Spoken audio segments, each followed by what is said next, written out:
And we're live. Good evening, everyone. Thanks for waiting. I'm Irving Twin. I'm here with my co-host, the ineffable, inscrutable Craig Bragg. How are you tonight? I'm great, Irving. How are you? Not so bad, not so bad. And we have a very special guest, the musical madman, Trudeau's Bane himself. I've never seen anyone rip as hard on Trudeau as you do. Greg Wycliffe, how are you? Welcome to the show. I'm doing great, man. Thanks. What an introduction. I do try. I feel like there's a big opportunity there for ripping on that guy. So thank you. Yeah, absolutely. Oh, yeah. Just thanks for coming. This is really cool. I'm actually geeking out a little bit because in my head, you're like famous because I've been following along with the PPC stuff for so long and everything. And you always show up and you're singing these hilarious tunes. And I watch your YouTube channel. This is a big deal for me. So cool. Cheers. Well, I'm glad.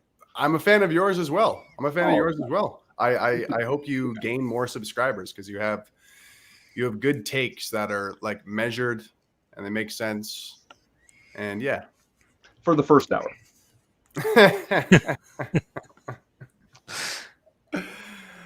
Fair enough.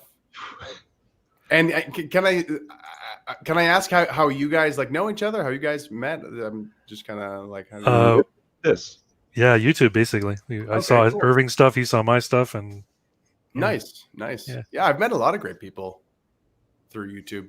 It's good stuff. We got Kelly Day and Brian Tomlinson. We've done a chat with them too. Stream with them as well. Awesome. Or Ben Tomlinson. Sorry. Ben, yeah. Sorry, Ben. Calling you Brian. Hopefully we all stick around for a while and grow and gain influence and we don't get kicked off the platform for one reason or another. But anyway, that's the wrong topic. We're not talking about that. Oh, we can. You know, we don't mind a couple of tangents here and there. Keeps things fresh. Well, while we're on the topic, can you guys believe? Do you know Dan Dix? No, not haven't familiar. Heard of Dan Dix? Okay, so Dan Dix is like an independent journalist in British Columbia in Vancouver, and picture him like Tim Pool, something like a Tim Pool, like an independent journalist. And I think he had, I forget if it was like 170K or 270K. It was one of those, I forget, but big following, making a living off of his independent journalism. And he's somebody who would go to events and do all of his own stuff. He was at the July 1st protest on Parliament Hill 2020, where I was at, and he got kicked off of YouTube like a half month to a month ago.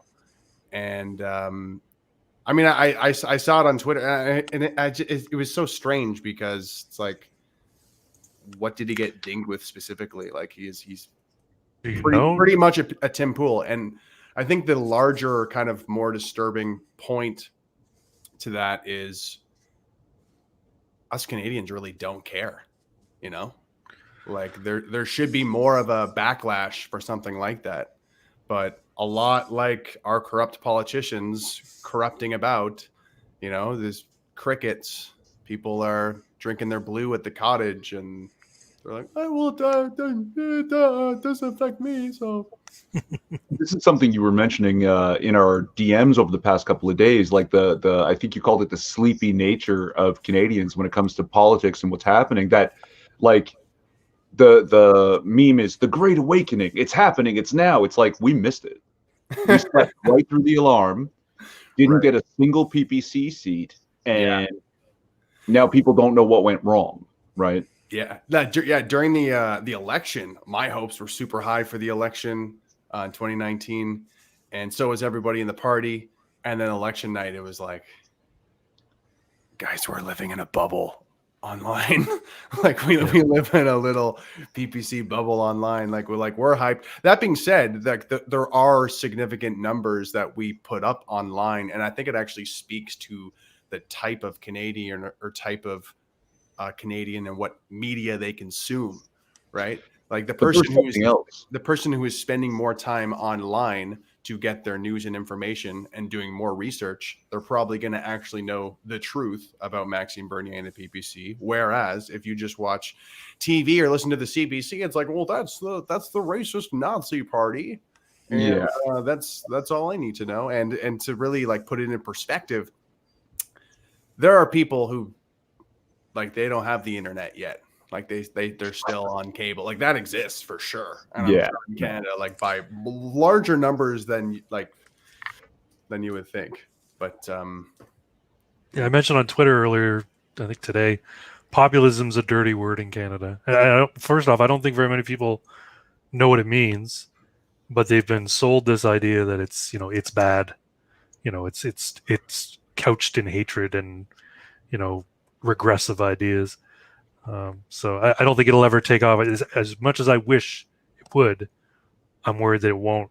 Not before I finally have enough and say, screw this, I'm moving to Arizona. Yeah. I think apathy is probably one of the biggest obstacles in Canada. It's true. And I mean, I was talking to a leftist friend.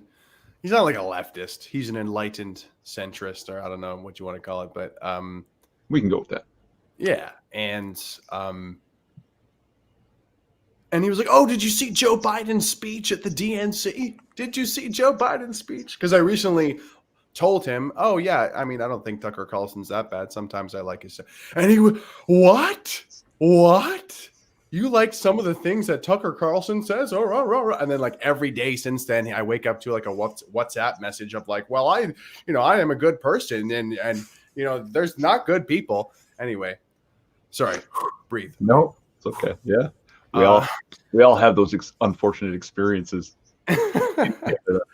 I honestly love this guy. So if he's watching, it's like I told him today. I'm so grateful to have a friend who I can talk to, who I disagree with. It's really nice. It's really entertaining too when someone can be like somewhat cerebral and also like take a joke and be able to disagree and argue and like not get hurt feelings or whatever. But now I forget where I was going with that. Damn it. I have a friend like that too. Well, actually, I don't have a friend like that. I have a friend who was on a dating app, met a girl, and they were hitting it off and everything was fine. And she made mention something about Trump.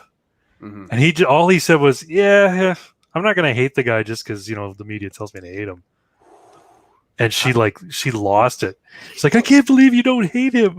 It's like, are you kidding? Hate's a pretty intense emotion. I'm not going to just devote it to somebody who's, half a world away, I never met, and hasn't done anything wrong to me. So, but yeah, it was funny. He's like, I thought I was going to have a really nice date with this girl, but then had to call it off because she was absolutely fucking mental. Oh, sorry, I swore on your live stream, Irving. Oh, no. Now, you know what, though? That kind of hatred seems to be typical, maybe not of people on the left, but of the anti-Trump crowd, for sure. Like, the TDS sufferers, died and immediately hashtag wrong Trump. Yeah, that's pretty ugly. Mm-hmm. That's pretty ugly. And it's totally bizarro. We live in bizarro world. To have a neutral opinion of someone and that makes you a villain? Yeah. What? Yeah. That's not, I don't think that's ever happened in recent history in terms of like how intense politics are now. It's like, what do you mean you don't want to crucify him like us? Like, what do you mean you don't want to burn him at the stake? It's funny though, because like fair trial. Whoa, a conversation talking about this? Yeah. No, cancel him. Exactly. He's got to be canceled before, he even has a chance to explain himself or apologize. Oh, he apologized? That means he's guilty. Cancel him harder. Yeah. But it's funny, as much as the internet was instrumental in electing Donald Trump, the legacy media was still so instrumental in turning all these people insane on the left. They went absolutely nuts because they've been fed this narrative, and it doesn't matter what you show them, doesn't matter what facts you show them. It's not convincing. They don't even want to hear the facts. They just want, I don't want to know the truth. I just want to hate. It's crazy. Mm-hmm. Yeah. No, absolutely. I was talking with my friend about that today, and I mean, there's so much to say about it. I went to school. I spent a crap ton of money going to university to learn about media studies, and I've been following, like many people have, because I worked in advertising as well for like radio, like AM FM radio, and there's a mass migration of advertising dollars from traditional media going to digital media, and guess what? News channels and newspapers, they cannot compete with Facebook and Google in terms of ad revenue, so they are desperate. And Well, what did I you try see to that? what I try Sorry, to go ahead. what I try to explain to people, is well, it's just there's a really easy to understand reason why the news sucks. It's a business, okay? It's a business. Like just like Coca-Cola, open happiness. That's the same thing as like CNN, most trusted name in news. If you listened to an advertising message from Coca-Cola seriously every time you heard it, and you had a Coca-Cola for every meal, like that wouldn't be good for you. Just like if you watched CNN all the time, Fox News all the time, you know, if you've met anyone like that, you would know what I mean. It's like you've been watching the news too much. Well, did you see the meltdown over Washington Post selling Trump ad space, the premium banner ad space during the DNC? So the DNC happened, and Trump bought the Google top banner ad. So when you go to Google and you search, say you search DNC, well, a big Trump campaign ad is right at the very top. Oh, nice. And he did the same thing on the Washington Post, a couple of other newspapers, like their online pages. Yeah. And people were losing it on the Washington Post for doing this, for selling him ad time. It's like, well, why didn't Biden buy the ad time then? They're running the DNC, and they don't even advertise on the Washington Post or the New York Times or on Google. I mean, it's an expensive ad buy. It's the most expensive digital ad buy anywhere. I think it was like $10.5 million just for the Google ad for those 4 days or whatever. But the Biden camp didn't buy it, so of course Trump, genius, buy the ad space. But people were melting down, saying it was betrayal because the newspaper sold the ad space to the Trump campaign. People actually think that the newspaper's number one priority is keeping you informed when it's actually keeping a profit. That's what a business is. Clicks and papers, yeah. Now, it should be the journalist's number one priority to keep you informed. And then the business should be trying to sell that. That's right. And this is that I wanted to say about Trump there. Like, say what you want about Trump. The man knows how to market his fucking brand. Yeah. It's true. Yeah, and it's funny. Everyone's like, "Oh, he's such a stupid idiot," and it's like, well, if he's a big idiot, like he's surrounded by really smart people. No, he's a very stable genius. Come on. Yeah. Whoa, guys! This is getting into the territory of having a neutral opinion on Trump. I don't know if we should keep talking. That's. I'm diehard pro Trump. So, and I haven't lost friends, but I'm constantly ridiculed by friends for being I gotta go, guys. I gotta go. Sorry. Kidding. No, I wanted to put this back up. Messiah of Keck. Susan's coming, Irving. Who's Susan? Wojcicki. Oh, Susan Wojcicki. Oh, okay. I get it now. She's watching right now. Hi, Susan. Hey, Susan. Because I said the F word. Hi. Thanks for tuning in. I think I said the F word. The other F word on the last stream. Do I want to know what the other F word is? You know what the other F word is. I'm not even sure I know what the other F word is. It ends in a T. Oh, yeah, no. That seems to be your favorite word on Twitter. It's true. But I asterisk out the G's. Okay, got it. I asterisk out the G's so it doesn't get... Actually, it's not the actual word, I censor myself. We're talking about fart nugget for those. That's right. Fart nugget.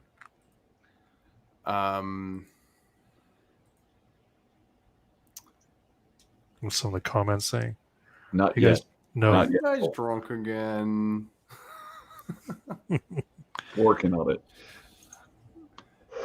So, oh yeah, wait. Circling back there to the whole PPC meltdown that occurred. I don't even think we were properly in a bubble. I think part of the thing was fear that of so many conservatives, actual conservative people, right? I would talk to them and they would be telling me, oh yes, I agree with literally all of these 6 major points that the PPC party laid out, or 5 of the 6, and at best you get 3 from the Conservative Party. Right. So why don't you just go with the people? Well, because they can't win. Because they can't win. Yeah. Right? So they, out of sheer fear, they voted for someone who doesn't actually represent their beliefs. Yeah, I don't understand that mentality. I'm like, dude, do you think your one vote is going to make a difference for the CPC, for the Conservatives? Like, if this is the guy you agree with, you have one vote. Why would you give it to somebody you don't agree with? It doesn't make any sense to me. And I mean, this idea that, well, I got to choose the lesser of two evils. That's why I made this that video about universal suffrage. And I'm like, because this is the prevailing attitude of voters. Well, I got to vote for the guy who can actually beat the guy I hate. Yeah, but if the guy who can beat the guy you hate is little better than the guy you hate, then what's the point? You're not fixing anything. You're not going to change anything. So, yeah, it's like libcon insanity. It's just back and forth, back and forth. I don't know. I have a lot to say on that. I guess I definitely agree. I think a lot of conservatives did that. I think a lot of conservatives were like, well, I do have sympathy for that, because so many people were like, we need to get rid of Trudeau. Let's just kick him out already. Yeah. Okay, this is our only chance. And I'm sorry, like, the Conservatives, like, that's the only way we can do it, because blah blah blah blah blah. And I mean, the messaging, the marketing, the propaganda for the Conservative Party is so uninspired. And I think it might have been a tweet from she who must not be named, Miss FG. But she said something like, Andrew Scheer didn't make this election about anything. Like, he didn't like choose any particular topic. He didn't like kind of have any sort of thing to stand on. It was just like, I'm not Trudeau. Hey, I'm not Trudeau, and like, I care about your money more than him. So, and it's like, you lost. And that's what I try to explain to conservatives, because they say, oh my God, like, the PPC lost. Like, what a huge loss. And it's like, the Conservative Party lost bigger than that. That was the most winnable election that I've ever seen for the Conservatives. And they crapped the bed. I mean, how did they? That was theirs to win. And they did not. Like, are you kidding me? Like, that's much more pathetic for the Conservative Party than us. We've been around for not even a year. Hello. Like, it would have been nice if he won his own riding, though. I was really kind of shocked by that he didn't even win in his own riding. But this is a tactical. I was just gonna say, like, I would love to know how much effort the Conservative Party put into winning that riding. There was also the Rhino Party, who put a second Maxime Bernier on the ballot as well. Yeah, he didn't get that many votes. I think he got, like, it was not even close. I think he got like 112 votes or something like that. Yeah. Like, people knew the difference, but this is a tactical mistake that I guess both conservatives and liberals make as well. When they're not in power, they run on, well, I'm not him. Look at all the bad things he's done. And the Democrats are making the same mistake. One, they didn't learn anything from 2016. And two, they're not running on anything apart from, we're not Trump. Mm-hmm. Well, you're not convincing the independents. You're only convincing you're only preaching to the choir. And how are you going to win over those people who, were doing good in the economy, and then the Democrat governor shut down the state and lost their job? How are you going to convince them that you've got the right answer? See, and I've done a couple of videos about this sort of, at least Canadian-wise. In the U.S., they vote for somebody, right? Mm-hmm. Like, what was it, Ross Perot? Split the vote that badly because people were voting for him. Ralph Nader, too. Ralph Nader, we vote against people. Yep. Right? We vote, we have to get this guy out of office, so go with the only choice that is possible to get that guy out of office, rather than voting your actual convictions. And that's a terrible habit that no one even seems to think we should try and change that. Yeah. I think that something that's happening not just in politics, but probably in every single industry and every single part of our time is, and you know what? I don't know if this is an offensive word to people, but there's, you know what? I won't use the B word. I'll say people who are of the old guard. I was going to say boomer. But people who are of the old guard, you know, like they're used to a certain way of doing things. They know a certain way of things worked, and they're like, that's the way it is, and that's the way we have to do it. And it really is. There's so many like dumb things that, like, we live in a time that we've never lived in before. Like, we need to change the strategy. We need to change it up. Like, when it goes to specific policies.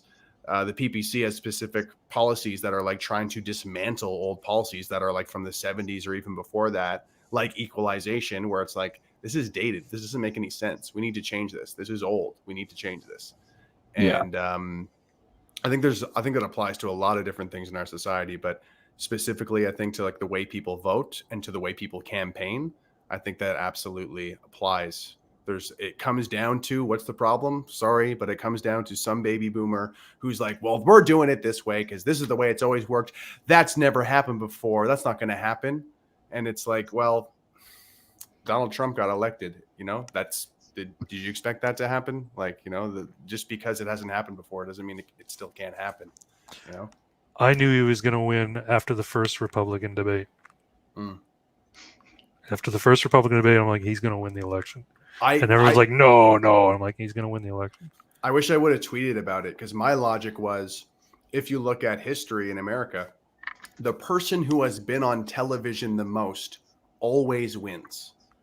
So like every time there was a politician, it's the person who was in TV before then that I'm pretty sure always wins. There might be one exception actually where a certain TV politician didn't become president, but it would make sense. And I think the internet plays more into it now.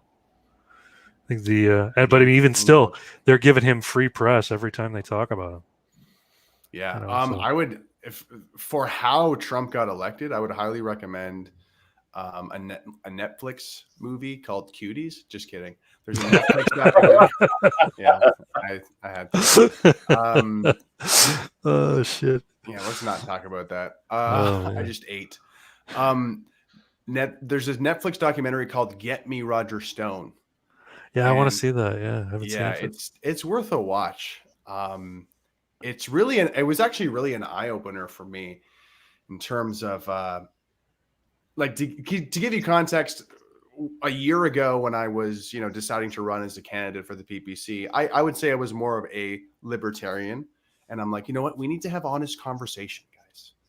We need to just engage and have honest conversations. We have better ideas, I just need to go out there and chat with people and be positive and tell them about what's going on. And then there I am, like knocking on the door. Hi, I'm from the PPC. Like, get out of here, Nazi.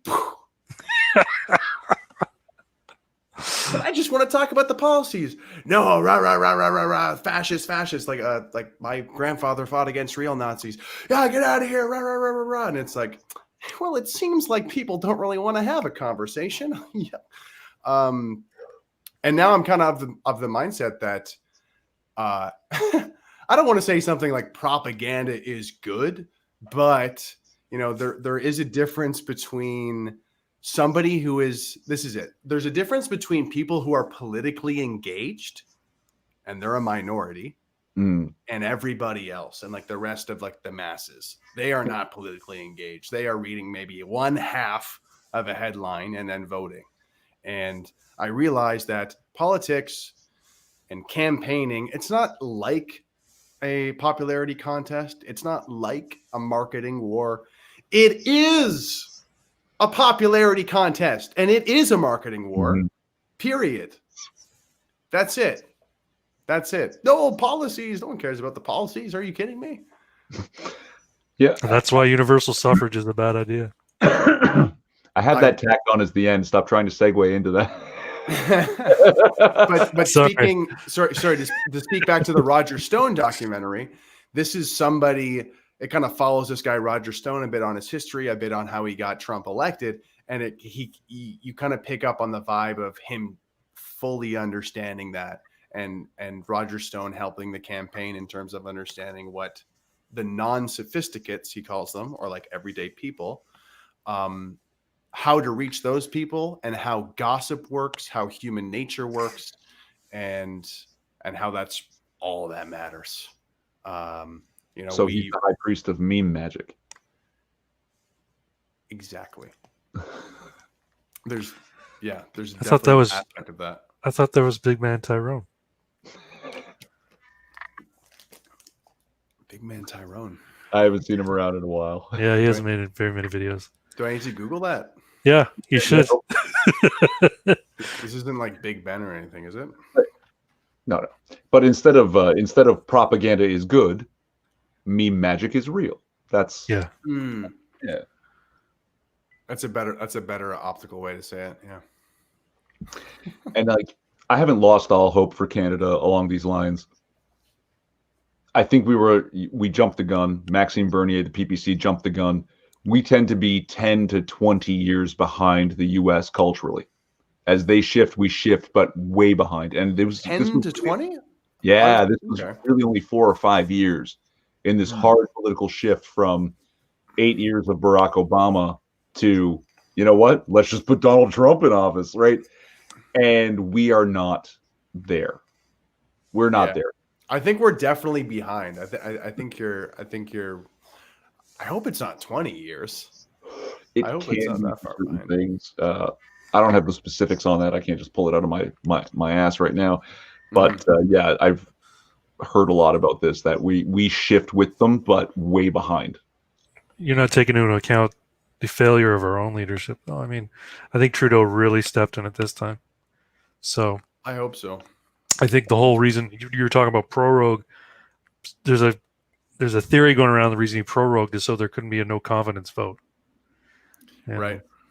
So I mean, I could see there being a no confidence vote when Parliament comes back. Yeah, that actually is first on the ticket. So Michael, you seem to have something there for us, but we'll get into the proroguing right after. What were we going to say? Who, me? Myself? Wycliffe. Sorry, yeah, Greg, this is going to be weird. I'm going to start calling you Bragg and Wycliffe just to clear it up for the audio. Got it. I don't know. There's so much I could say on that. Like, there needs to be a huge cultural paradigm shift in this country or something.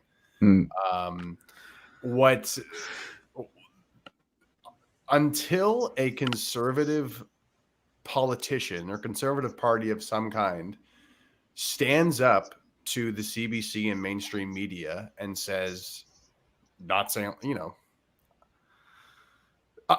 until somebody is ready to kind of throw down with the mainstream media and with the CBC, I don't think any conservative party is going to win, quite frankly, because as long as that establishment, that what would you call it, not a zeitgeist, but like as long as that kind of relationship between the liberal government ruling and like the liberal leaning media, like until that's broken up, how do you expect anything to change, the people to change? And like the conservatives need to be, the problem is that the conservatives are like, oh, we don't want to be called names by the CBC. They're going to call you names no matter what. So you might as well just grow a pair and say what you actually mean. Instead of like, it's ridiculous. Like the only CPC members I have respect for are probably Derek Sloan and Pierre Poilievre. And then the rest is just the rest, I don't know what's happening. Even Michelle, I used to like Rempel, and then something happened where it's like, oh, I love this trans advocate person all of a sudden, and I'm like all about like Soji, and it's like, what happened to you? Like, yeah, she went a little social justice-y. Yeah. But Pierre Poilievre, yeah, he's the other guy who rips hard on Justin Trudeau, and I love him for it. but he does it with the numbers, because that man. People have asked, why doesn't he run for the leadership of the CPC? Because he doesn't want to be prime minister. He wants to be finance minister. He knows he can fix it. He knows. Right. Yeah. Speaking of like the popularity contest, I've had this like wet dream in my head, like from a year ago, where it's like Pierre Poilievre should run as the prime minister, and they need to make it like some sort of like myth, like some story, like the Revenge of the Nerds, and make him like the centerpiece, and then like make Justin Trudeau like the stupid jock or whatever, and then like use that sort of like that language and that imagery to be like, this guy's an idiot. Okay. Like, I have glasses. Hello. Like, look at the numbers. Hello. And yeah, anyway, that's what I daydream about. I don't know enough about Derek Sloan, so maybe can you give me a bit more information? I know that nobody likes O'Toole, nobody likes McKay, and the outsiders like Derek Sloan. And what is it about him that's so appealing?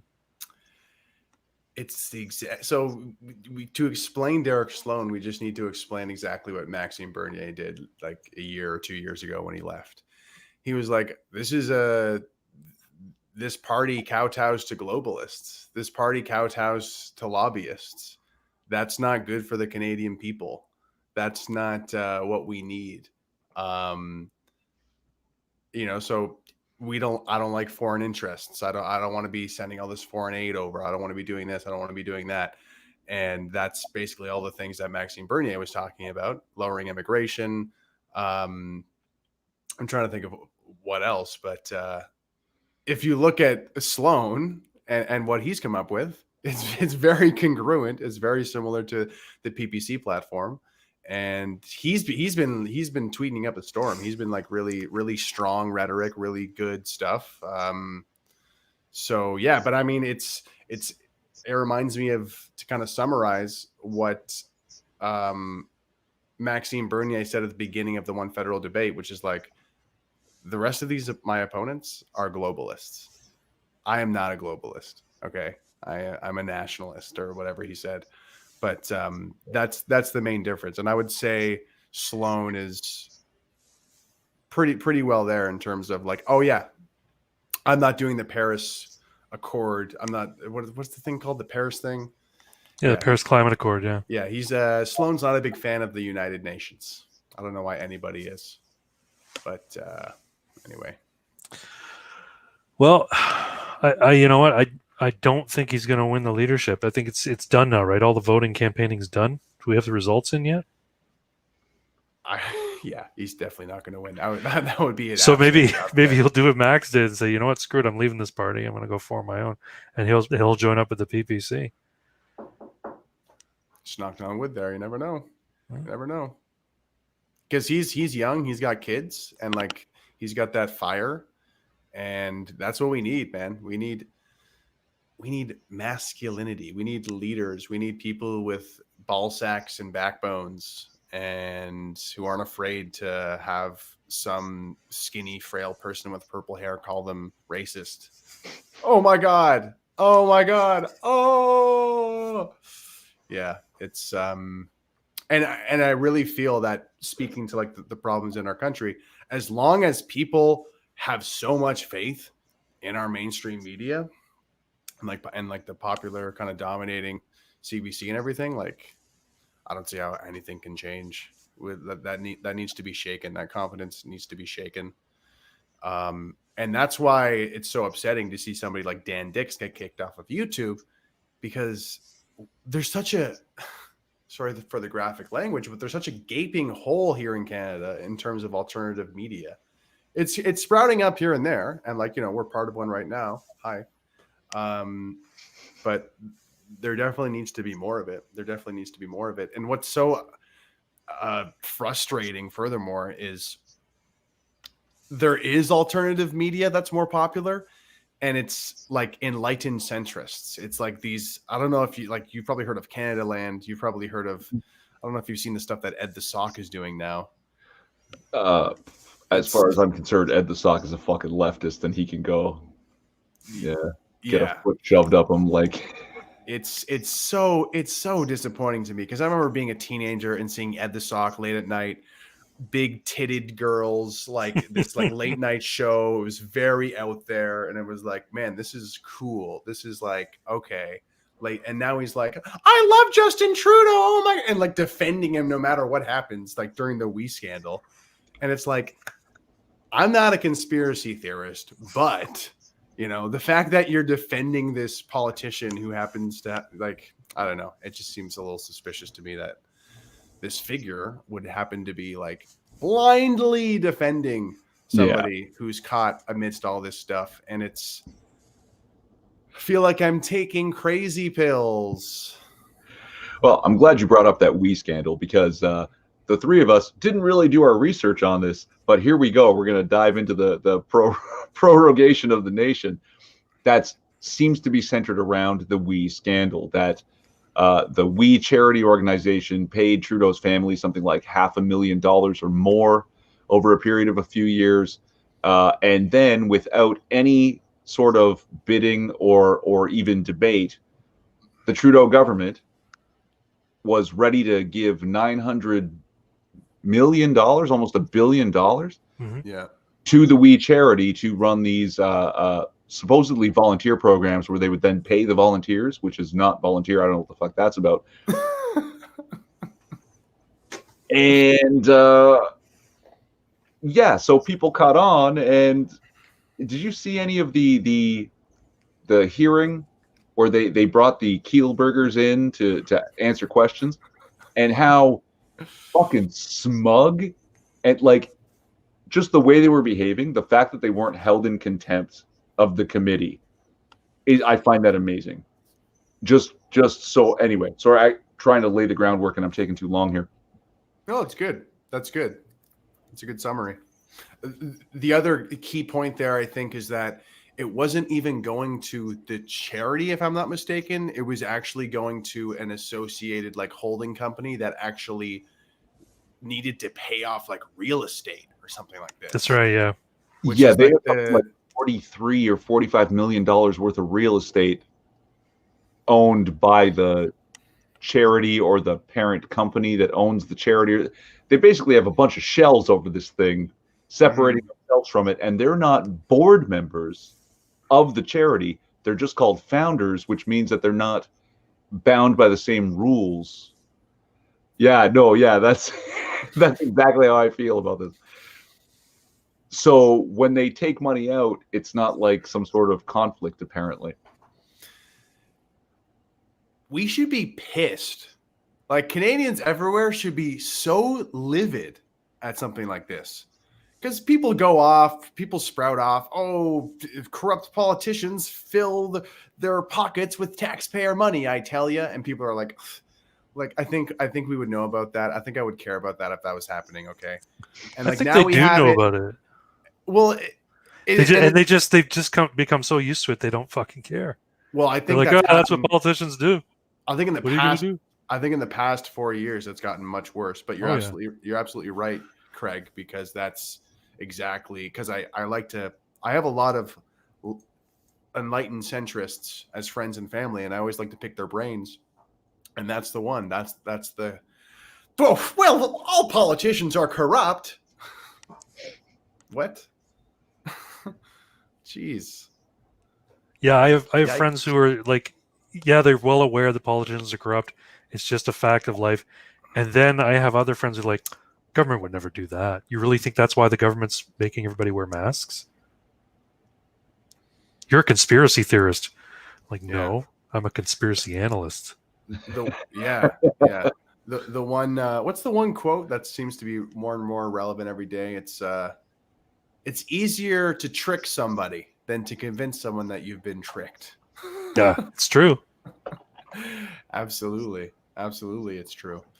But my favorite part, to answer your question, Irving, there was I only saw the one clip, and it was Pierre Poilievre, and he said he was doing his thing where he was asking like some tough question about some specific of this or that. I forget what the question was, but it was one of those very like probably very tough yes or no questions that are, you know, incriminating or whatever.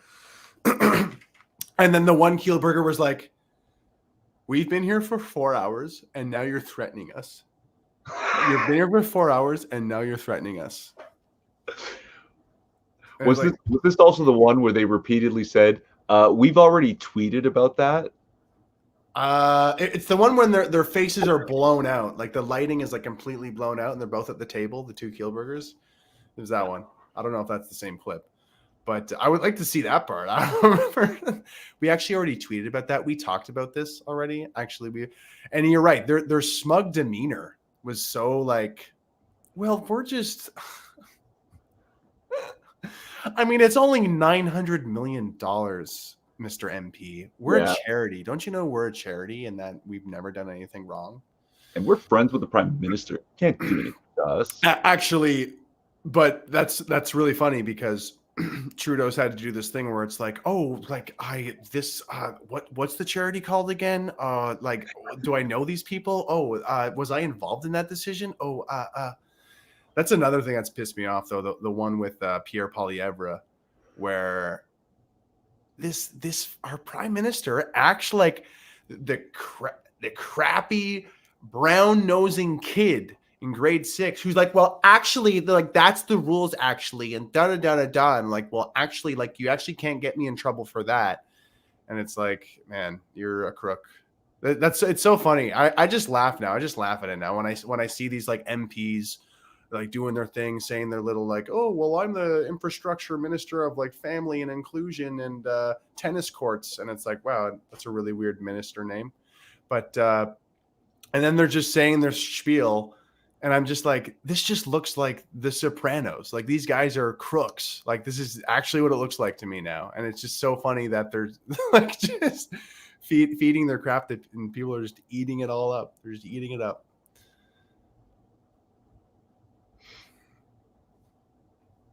This quiet offends Slaanesh. So, Bragg, how much do you know about this? Oh, we lost your audio. You were vaping. Sorry about that. Right. I was vaping. And then I was Googling something. How much do I know about the Prorogue or the conspiracy? The we conspiracy. Let's stay there for a minute because there's part this leads up to the prorogation, right? Understood. No, I think you guys have pretty much laid it out. Yeah, it's essentially Clinton Foundation North. The Trudeaus and the Kielburgers are using it to launder money. Essentially, what it comes down to. That's the conspiracy around it anyway. It's not simply, oh, they're a charity responsible for training young people in over the summer or whatever. It's a system by which they use to launder money. Same way that Bill Clinton would get $500,000 for giving a half-hour speech somewhere. The Trudeau's mother and a couple of other family members, they got something like $350 million for making speeches, essentially, or $350,000, I should say. Was $350,000? Yeah, something like that. 350. I think she got $350,000, and another family member got something else, and Sophie got her expenses covered. For helping out this charity as well. It's such an extra slap in the face to be getting this news right now of all times. Like when our economic future across the country is so uncertain. And it's like, oh, I mean, yeah, we were paying our family members money, but like it was a charity, bro. And it's like it's all above board. I don't know why you're questioning us. Yeah. But don't worry, because Chrystia Freeland's got a plan for how to rebuild the economy. Oh, geez. It's going to be green. It's going to be beautiful. It's going to be a Green New Deal for the North. We're going to get to that before we do. I did hear something about how Trudeau repeatedly said that the PMO, is that the Prime Minister's office, told him that we was the only charity large enough to handle this on the fly, right? That they're the only one with the infrastructure that can do it. And the PMO has since come out, or there's some memos from the PMO that have been leaked saying there is nothing to suggest that we can do this. Like, there's nothing at all. There's no reason for them to have said that to Trudeau, because that information doesn't exist. It's just not there. So that's. Wait, are you saying it was BS? Oh my God! I've heard even deeper that Trudeau, in his being grilled by Poilievre, I can't say his name properly. Poilievre said, "Well, no, I had nothing to do with the decision," and it turns out that, based on memos, he was the one who suggested the We Charity. So he flat out lied in the hearing. Yeah, and that brings us to now. All I've heard about this is rumors. The disconnect between Trudeau and Bill Morneau. That Trudeau had some big ideas to spend even more money, and from what I understand, is it's something like we're $240 billion over budget this year alone because of COVID. And Morneau basically said, we can't fucking do that. So Trudeau said, you got to go. And that's what's happened with Morneau. That's why Morneau is no longer the finance minister, because he disagreed with Trudeau. And now he's being replaced with, again, all I heard was rumors, right? If you've got more information, either you guys please fill me in, because right now that's all I've heard. But then to be replaced with Chrystia Freeland. Now, I was no fan of Bill Morneau, but at least Bill Morneau, I don't care if he inherited this business. He ran a business successfully, worked with these numbers at this kind of scale most of his life. To replace him with what is a journalist or ex-journalist who seems to be unable to correctly calculate the calories on the calorie counter, I don't know if I trust her to do the finance minister job. It's worse than that. She had to get her parents to co-sign a loan for her to get her first home. So she's finance minister. We've gone from drama teacher, and our finance minister is like a kindergarten teacher. Yeah. So no, yeah. Well, I saw this tweet. Someone was saying that our prime minister is an ex-drama teacher. The health minister is a graphic designer, and now the finance minister is a failed journalist. Yeah, and we're all suckers. Hey. Do you want to go first, Craig, in terms of what you've heard about the Morneau thing? Well, I mean, I haven't dug deep into it. From what I understand, it's basically it was Trudeau throwing him under the bus, trying to blame the We scandal on basically on him. But how does that track? I don't know. I haven't dug deep into it, but people are saying that his resignation was to take heat off of Justin, that it would dominate the news cycle for 24 to 48 hours, and people would forget the We scandal. And who knows? Yeah, I think specifically he ties into the We Charity scandal too, right? Like I believe so. Yeah, he accepted, I think it was $41K in, I don't know if it was gifts or like a vacation or something. And then this whole We scandal was blowing up, it was like, oh my God, I'm totally paying this back right now. Actually, I just remembered I need to pay this back. And it's like, no, I forgot about that $41,000 that didn't affect my life in any way, shape, or form. Yeah, I forgot about the thing that I'm not forgetting about right now because it's in the news. And I also think that I want to say Bill Morneau's like niece or a relative was also an employee for We. For We? Like that. Yeah. But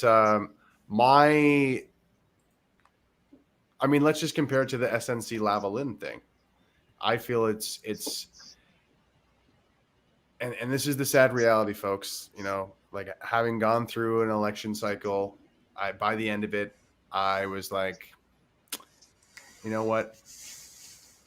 There's a lot of dumb people out there, and they don't engage on a deeper level, and they just read half of a headline. So during the SNC thing, someone resigned, or someone got resigned. Oh, okay. All right. I guess everything's fine. I guess they like cleared out all the corruption, and now we're moving on.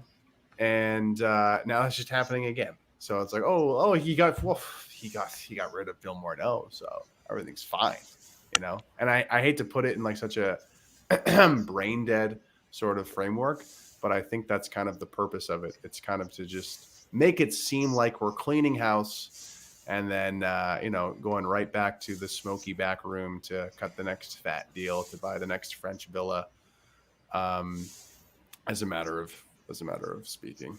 And this is something I touch on like basically every live show, that people don't want to be bothered. They have better shit to do with their lives, right? They got to go to work. They got to take care of their kids. They want to mow the lawn. They want to go on vacation. They just want someone else to take care of it and not fucking worry about it. Set it and forget it government. That's what everyone wants. Set it and the problem is that doesn't exist. And if you're not engaged, and no, this is not the segue into it yet, Craig. Keep my mouth shut.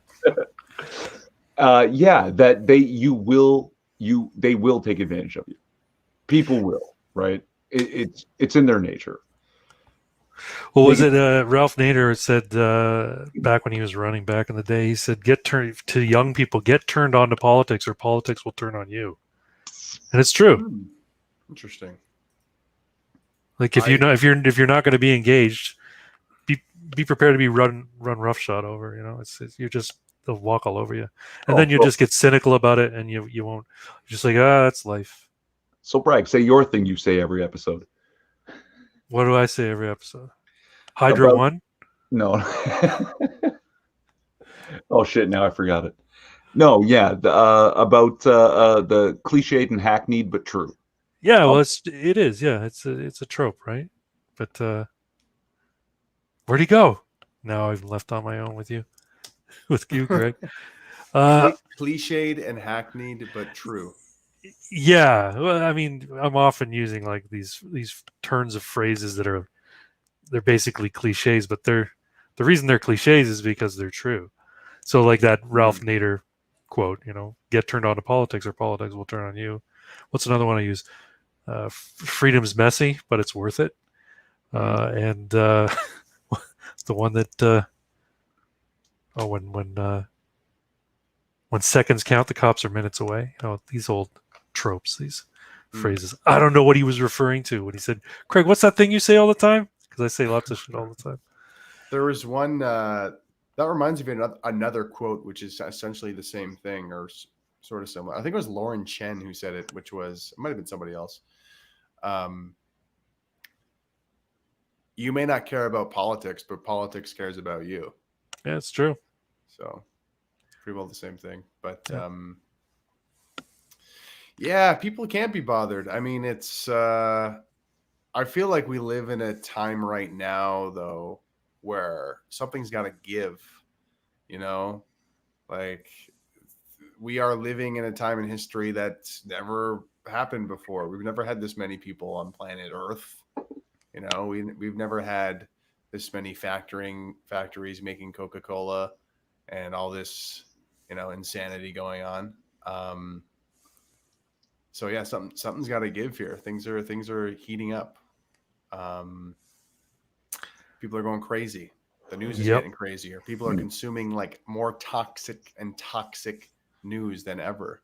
Like, yes, has the COVID-19 thing altered our lifestyles? Absolutely. And has the Black Lives Matter like riots changed a lot of things? Like, when it comes down to it, there's people who are so much more fearful about so many more things, and they will say, well, COVID, and well, cops are going to kill me or whatever. Well, when it comes down to it, you are what you eat, you are what you consume. And people, I think it's part of it is we've been consuming more and more toxic news, like especially over the past 9 months. It's been getting more and more crazy. And a good example of this is a friend of mine who is a Black woman, Canadian. She was like, oh, well, I'm afraid to go for a run. I'm afraid to go for a jog. And it's like, you live in a wealthy neighborhood in Burlington. And like, I was on the phone with her and I'm like, wait, are you like, is this a bit? Like, are you serious? Like It's like, well, I don't know. Like the cops might stop me, but and it's just like, what does? And like, we don't have to get into the George Floyd thing, but it's like this police force in Minneapolis. Okay, let's say it's a shitty police force. So now we are to assume like all cops everywhere are this horrible. Like that, because that's the narrative that was told. And I actually, when I responded to my friend, I'm just remembering now, I was like, what have you been reading? Like, why? Like, do you like that's terrifying. The fact that you don't think you can go for a run, like, oh my God. And this is the perfect thing to segue into the next thing. But there's more. There's more of the prorogation. Sorry, guys. What was I supposed to say, Irving? You said to say that thing you always say about the hackneyed and cliched but true. And there's always these little snippets. They're basically like conservative meme magic, but they're not properly memes. Like when seconds count, police are minutes away. Stuff like that, right? But they are true. And it was just the Ralph Nader thing. Yeah, reminded me of that because I throw my own. Capitalism's not the best system, but it's the best one we got. That one. That's true. Yeah. I've heard that said about democracy, but I got issues with democracy. And we're going to get to that too. I know. We'll get to it.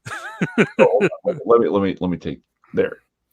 Prorogue. So then Trudeau did release 5,000 pages of interactions between the government and We Charity. Several of which, and if you've seen Pierre Poilievre at the press conference with the pages and pages of one email entirely redacted. The whole thing is just a black square on a page, and he's just flinging them with grace, right? Saying we should have a committee demanding to find out what is in these, but we can't because he just prorogued the government.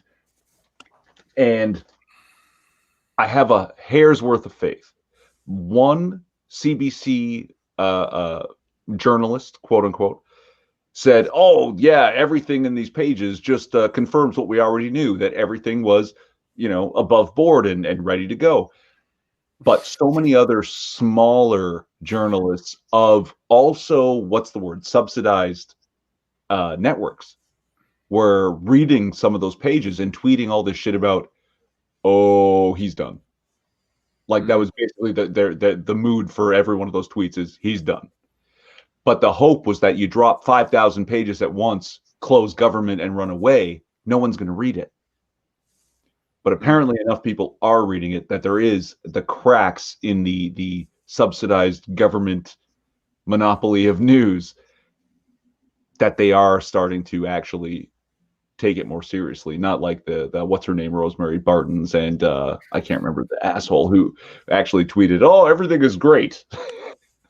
Yeah. But he's from the CBC proper, right? So it is there. I've seen those cracks. But again, and this is journalists reading the like heavily redacted version, right? Not everything is as heavily redacted as what Poilievre showcased, but so if it's heavily redacted, it's got to be key. So everything else, if that's as damning as they're starting to think it is, and even admit that it is publicly, what's in those redacted emails has got to be pretty fucking bad. Like I don't think that's a conspiracy theory. I think that's just like I'm a gambler. I would bet that it's fucking terrible. What's the like the reasoning of being able to redact things? Is it like, oh, we don't want to dox anybody or something? Is that kind of like the idea? Yeah, it's usually national security or security of someone's safety, right? Interesting. But pages and pages and pages entirely redacted, that's frightening. That's terrifying. Yeah. I don't think we don't have a Freedom of Information Act like in the United States, I don't think. So I don't think you can petition the government to get that information if you really wanted it. At the very least, you can hold Trudeau's feet to the fire over the claim of increased transparency and redacted emails and how that just doesn't track. Right. Well, he's a liar. Well, He's a sure. liar. You've got to be able to really shove this in the face of the people who have, what do you call it, instead of it, like Trudeau derangement syndrome, the Canadian Trudeau mania, I think they call Trudeau mania. Yeah. Yeah. You've just got to be able to like beat them with it. Here's the thing, though. I mean, you take a look at the way conservatives, the critics, the opposition, go after Trudeau and the Liberals in Parliament, in the House of Commons, and it doesn't mean anything. They don't care. They don't answer. Like he just gives a canned response that he's rehearsed. Anytime they ask him a question, I mean, Polyev went through the same thing. He asked him specific questions about dollar figures, and he says, "I'm proud of the work that we do with the We Charity and blah." Like, I didn't ask you that. Give me the fucking numbers. Like it, and I mean, I wish the CBC was like a mandate for them to show unedited clips from the House of Commons, because that alone would, I think, really wake up a lot of Canadians. Because I remember when I first got involved in politics, it was getting into it and looking into it. It was when Justin Trudeau was about to get elected, and I was like, "Oh, this guy might win." And I looked it up on Wikipedia because that's what normies do. I'm like, okay. And then I look and it's like, is this all of his work experience? Like, come on. Like, I feel like I'm more qualified than this guy. And this guy's going to be our prime minister potentially. It's so cute. You used to be a normie, and now you're a meme magician in your own right. Good job, my dude. I wouldn't picture it any other way. I'm doing my grandpa proud. This is the great meme war of the 21st century. So get your even that happened 2014, 2015 in the US. Ours isn't even happening now. No. We are not having that meme war in Canada. Guys like us are the grassroots trying to start it. Yep. I mean, I think there is a lot of opportunity in Canada, and I think that I think the reason I brought up my friend, actually, that I remember finally why I brought up my leftist friend who I was talking to today, because he's like, "Well, watch the Biden speech," and I was telling him this actually is really good propaganda. This is actually a really good speech that Biden's done, because you're eating it up, for example. But I just had this wave of sadness wash over me, because it's like, here I am talking to my Canadian friend, and we're going like in depth on American politics. And it's like, this is so sad. Like, do we not love our country? Do we not give a crap about doing the same thing of, speeches of Canadian politicians or anything? And I mean, I think there's a lot of reasons for that, but segueing into my next point, our news sucks. Like, the entertainment value of CBC and CTV compared to CNN and Fox, like, are you kidding me? CNN and Fox is like, have you seen that show? That show is the last like 10 seasons have been amazing. And like, there's no excuse, because we just gave them $1.6 billion of our tax money, right? Like, they have got to step their game up, really. Yeah, and it's almost like it's their job to be. It actually lulls you to sleep. Like the tone and everything. And well, there was a flock of seagulls today, and there was a Inukshuk behind that, and we thought we would let you know about that. And it's like, nothing on the Wee scandal today? You're not going to talk about it at all? Like, and it's so funny because you'll talk to Canadians like, well, Canadian politics just isn't exciting. No, the news isn't exciting. That's it. There's things happening. There's lots to talk about. Like, I would love to see a CNN version, a hyped up like scandal, millions of dollars. Like, like it should be hyped up like that. It should be hyped up like that. And specifically to like what I do, I had to step up because I look at this person, Justin Trudeau, and I'm like, this guy deserves SNL tier like mockery. And like barely anyone stepping up to do it. Like, I've seen there's been a few bits. I will give them credit where credit's due. Like, this hour's 22 minutes. I've done a couple okay ones on Trudeau. The most hilarious one was actually by like Radio Canada, like the CBC in Quebec or whatever. They did a hilarious music video making fun of him the one time. If you haven't seen that, I definitely recommend you check it out. But other than that, like it's an unwritten rule that if you are a federal employee of any institution, like you cannot criticize the guy. And it's like, I make a lot of jokes about how this is reminiscent of communist countries when like you can't criticize the leader. Like this is where we're headed, folks. This is state-run media. Like you were talking about the quality of ripping on this guy. If it's okay with you, I would like to share something with our viewers because our viewers might not be familiar with you. I'm not sure who is. Actually, Craig and I discussed this. Bragg and I discussed this. Most of our viewers are actually American. Oh, yeah, cool. That's true. Yeah, and we get some Australians, Swedes, people from Africa, white people from Africa. But they might not know who you are. If you'd let me, I'd love to share your pinned tweet. I actually have it queued up. Is that okay? So sure, absolutely. All right, because this is fucking cold too. Just give me a second, guys. Screen share screen. This one. All right, everyone, quiet down. Bad posture aside and strange implication that Justin is starting to act like our daddy aside, you got to be in awe of Justin here. Not only can he save the world from the coronavirus, but he can even help your kid with their homework. Is there anything Justin Trudeau can't do?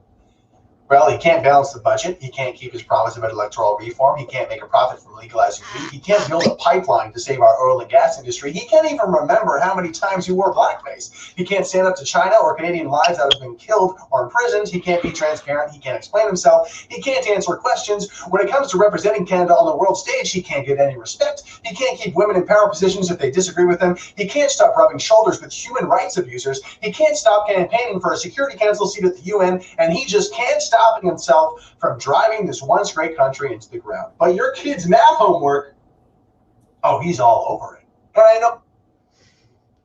Oh, do the final joke. Do the joke at the end.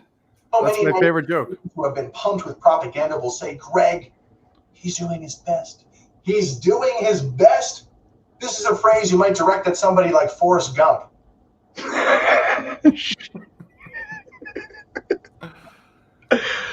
Okay. Well done. Thank you. Nicely Thank done. you. I like that last joke the most. I had. Thanks.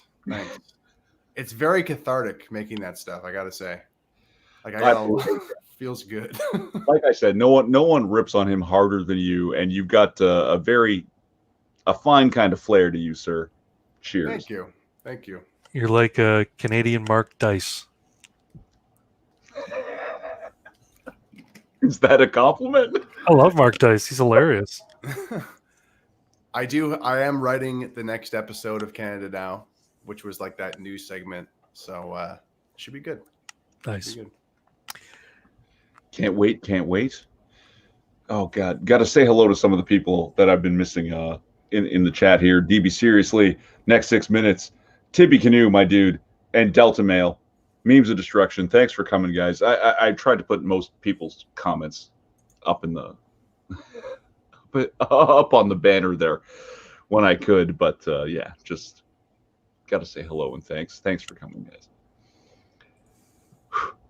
Okay, so we're done with the proroguing, right? Yeah. Sounds. Oh, except for it's okay when we do it. Yeah. Basically what Trudeau said about it, because Harper did it to avoid a confidence vote. We're doing it so that when we come back, we can have a confidence vote. And I think this actually might play for him because, again, we're a little bit stupid here. And now Chrystia Freeland, who doesn't know anything about math, is the finance minister. When they come back, are they going to come back with something akin to a UBI kind of financial platform and get the NDP on their side, which will shift the vote away from no confidence, and suddenly we'll have a Green New Deal? This crazy woman literally said, "Build back better" during her speech.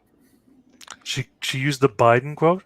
Yes. She said we have to build back better. So I don't know what's going to happen there. That's all speculation on my part. But I wouldn't be surprised to see something akin to a UBI wedged into whatever budget they have tabled when they return from the prorogation. I think that's a pretty reasonable prediction, Irving. Yeah. I haven't heard that, but that seems like a sound prediction for sure. But So will you stop working then when they offer you $2,000 a month? Like, here's the problem: if I stop working, where are they going to get that $2,000? It's just True. debt, bro. It's just debt, bro. Yeah, exactly. Bro, it's just debt, bro. And then down the road, it's just paper. It's literally just plastic paper. It's not worth anything. It's just paper, man. Yeah. It's not even worth anything. I mean, best case scenario, they give me $2,000 of my own money, and now my coffee costs $4.50 every morning. Right? Yeah. Buying power won't change. It just doesn't. It's going to be an interesting decade, that's for sure. Hold on to your hats, folks. Hold on to your hats. We're only 8 months into this year or this decade so far? This is the 8th month. The 8th month of the 2020 decade. God. And yeah. Okay. Moving on. Do it. Yeah, moving on. You guys read about this a little bit, yeah? You've seen the video. Yep. Okay. Keith Love, the Portland peaceful protests. Sorry, let's do under quotes for that one because that deserves that. Under quotes? Yeah, there's quotes and then there's under quotes. Right. What's an under? Yeah, quote? what's under quote? It's fucked up and funny, isn't it? I like it. I like it. Under quotes. Okay. Now, there's been violence for pushing 90 days in Portland. Yeah, I'm sure you guys have heard about this, right? Mm-hmm. I don't know how much you've followed. I actually have a channel that live streams from as many as 12 angles at a time the Portland protests, originally outside the federal courthouse. But it's very clear that all the violence is instigated by the protesters. The cops and the federal agents aren't doing any of this. It's just the protesters waiting for their numbers to mass and then basically launching siege type attacks. Now, granted, they're skinny, they have plastic shields and fireworks and not mortars. Some of them have had a couple of fairly big IEDs, I think made entirely out of fireworks, but still they can't. Fireworks can be dangerous. They're not good at what they're doing, but they are most definitely trying to lay siege to this building, hurt the people inside, and burn the building down. There's no denying that is what they're attempting to do. Just because they're bad at it doesn't mean it's okay. The same way that a 4-year-old can run around and start punching adults in the shin, it's like you still have to nip that shit in the bud. And now this Keith Love guy, and you guys have seen the video. Do I have to draw it up to anybody in the chat? If you want to see it, I'll pull it up. It is not pleasant to watch.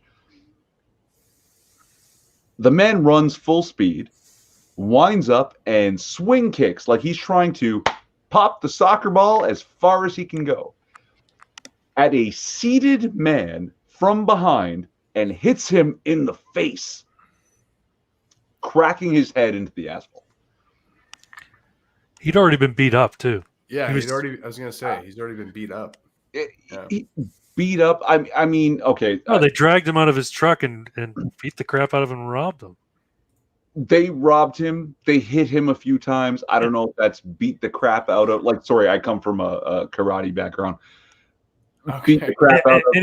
Any time more than one person is swinging at you, you're getting beat up. Okay, that's I'll accept that, right? Like, he's been hit a few times. He's had a very unpleasant experience. Yeah, for sure. But this hit I just watched is, it. yeah, brutal. it's horrible. And Keith Love was in hiding for a while and put on his social media, "Oh no, the cops want to press charges against me, and all I did was fight a racist." Hold on. Fight? No. Yeah, exactly. Yeah. That's not a fight, my dude. And That's actually a sucker kick. I yeah, didn't even know those existed. So yeah. you might have invented something there, Keith, but that was not a fight. Innovation. Yeah. But he seemed so, like, almost in tears Mhm. in his video that he posted about how he's going to get in trouble for this. Like, I'm sorry. I have trouble believing any person is this stupid that if you were to perform this action, running full speed, swing kicking a man in the mouth from behind and pounding his head into the pavement, that you don't know this has the potential to kill a man. Mm-hmm. No one's that stupid. He's trying to claim in the video, that's the only explanation. He's trying to claim, I am that stupid. It's the whole Antifa like character is such a like paradox, or like they're so ironic because they to fight this like perceived racism, they cause real violence, you know? Like it's Yes. always like this whole, it's like mentality, these people are evil, like we need to like be violent against them. And their whole kind of premise of people being evil, it's like it's all very loose and kind of like this weird like hearsay of, oh well, you don't want open borders, therefore I punch you. And it's like what, like, and it's really interesting because it's all about the moral argument with left-wing people and with enlightened centrists. And I mean, in many ways I think everybody is, you know, you can talk about facts versus feelings with you know, what's his face, Ben Shapiro. yeah, Ben Shapiro. But it's like, sorry Ben, but people are emotional, people are driven by emotional arguments, and I think right-wing people are just the same. But it's always this moral argument of like, oh, I'm fighting for the right thing, and it's just so interesting how it's gotten to the point where they're just like they're so loving that they are going to sucker kick this guy in the face. That's how loving they are. That's how compassionate they are. That's how much I care. Yeah, actually, I kicked his teeth out, you know? Yeah. They're so dedicated to fighting fascism that they're going to be fascist about it. Yeah, it's like, I can't, like, these fascists are dehumanizing people. That's why I kicked him in the face, because they're scum. And it's like, do you hear yourself? Yeah, no, I saw it in the simplest meme, right? Actually, we call ourselves the good guys, so we can't be the bad guys. Oh, nice. Like, We're Antifa, we're anti-fascist, therefore anybody who doesn't like us, like, wow. and they use that as a justification for preemptive strikes, right? Like, it's Oh, not just them though. The media say the same thing. Don Lemon said, "Well, no, they're fighting fascists. So they're if you are against them, then you must support fascism." but Like, the media mouthpieces, you know, carrying water for them. It's so disheartening. It's so fucking But irritating. here's the thing: is the definition of fascist is you're a fascist. Like, that's it. That's all it takes. Yeah. And now the violence is justified, and it's. I've noticed something, that the left doesn't seem to have actual principles on which they stand. That they say a lot of things in a lot of situations, but if you try to apply the same logic somewhere else, they'll go, "Oh, that makes you racist," or "Oh, that makes you a fascist," "Oh, that makes you sexist." Or If that you- doesn't count because they're a Democrat, so we actually don't apply that standard to them. Exactly, We right? ignore that. This is a Both for principle. thee, not for me. Yeah. Right? Yeah, right? Rules for each individual situation, and always for someone else, not for my bad behavior. But if you were to take a proper principle, at least one, and call it nonviolence, that no matter, because you're right, Wycliffe, that even the conservatives have those feelings. But if you can remember, even when you're feeling this utmost rage or despair, nonviolence, you can measure that against everything else and say, as long as no one is being violent, I cannot justify further violence. And you can feel your craziness and want to lash out, but you might take it somewhere more productive, like your punching bag or whatever exercise you might do, something physical to help get that out of you. Yeah. But they don't have that, right? That each individual situation requires its own particular intersectional response. And if you disagree with even that concept, you're a Nazi and you can have your teeth kicked in. Right now, luckily, Adam Hayner is his name. He suffered 2 black eyes, was unconscious, has a concussion, but he's going to be okay, from what I understand. So that's good. But yeah, that was like a accidental death blow waiting to happen. That could have been way that could have been way worse for sure. The good news is though, Keith Love has been arrested, so Nice. He turned himself in. That's correct. Oh, okay. He turned himself in. Finally, a couple of days later. I was reading the article and it says police identified Marquise Love, and I was like, no, motherfuckers, the weaponized autism of the denizens of 4chan. That's right. Identified Marquise Love. Yeah, that's. You're welcome. It was you know anonymous hacker 4chan? Yeah. You've met him before? I sure do. He's an internet hate machine. Cool. That's so cool. I've heard so many stories about him. I sometimes wonder if some of these Antifa people and these leftists, like who are like, far left and like, Antifa. Is this just a bunch of people who have never played recreational sports? Could that be it? Like they've never been on a team before. Like they've never like had that experience of winning a game and losing a game and how that happens. And like, life goes on. And sometimes you have conflicts with your teammates and sometimes you have conflicts with opponents, but you still like, shake hands, have a good game.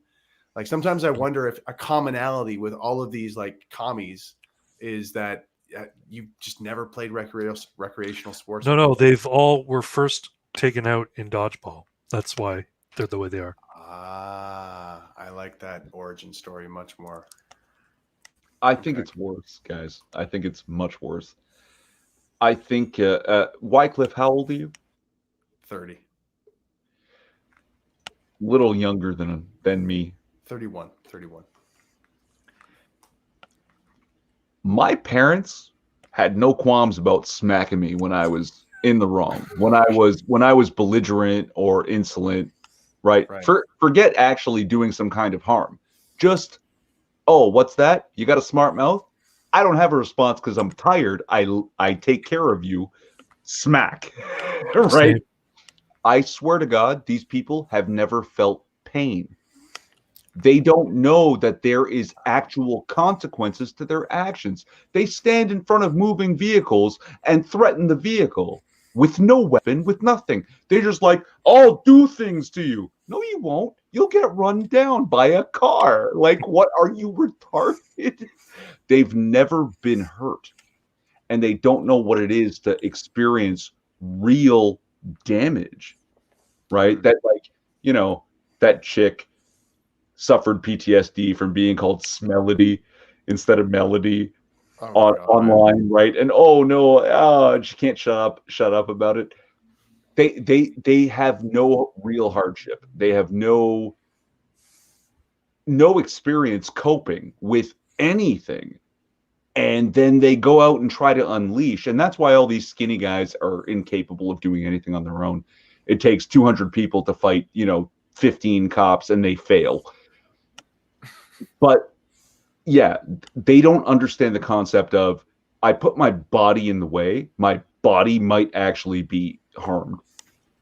They just don't get it. Yeah.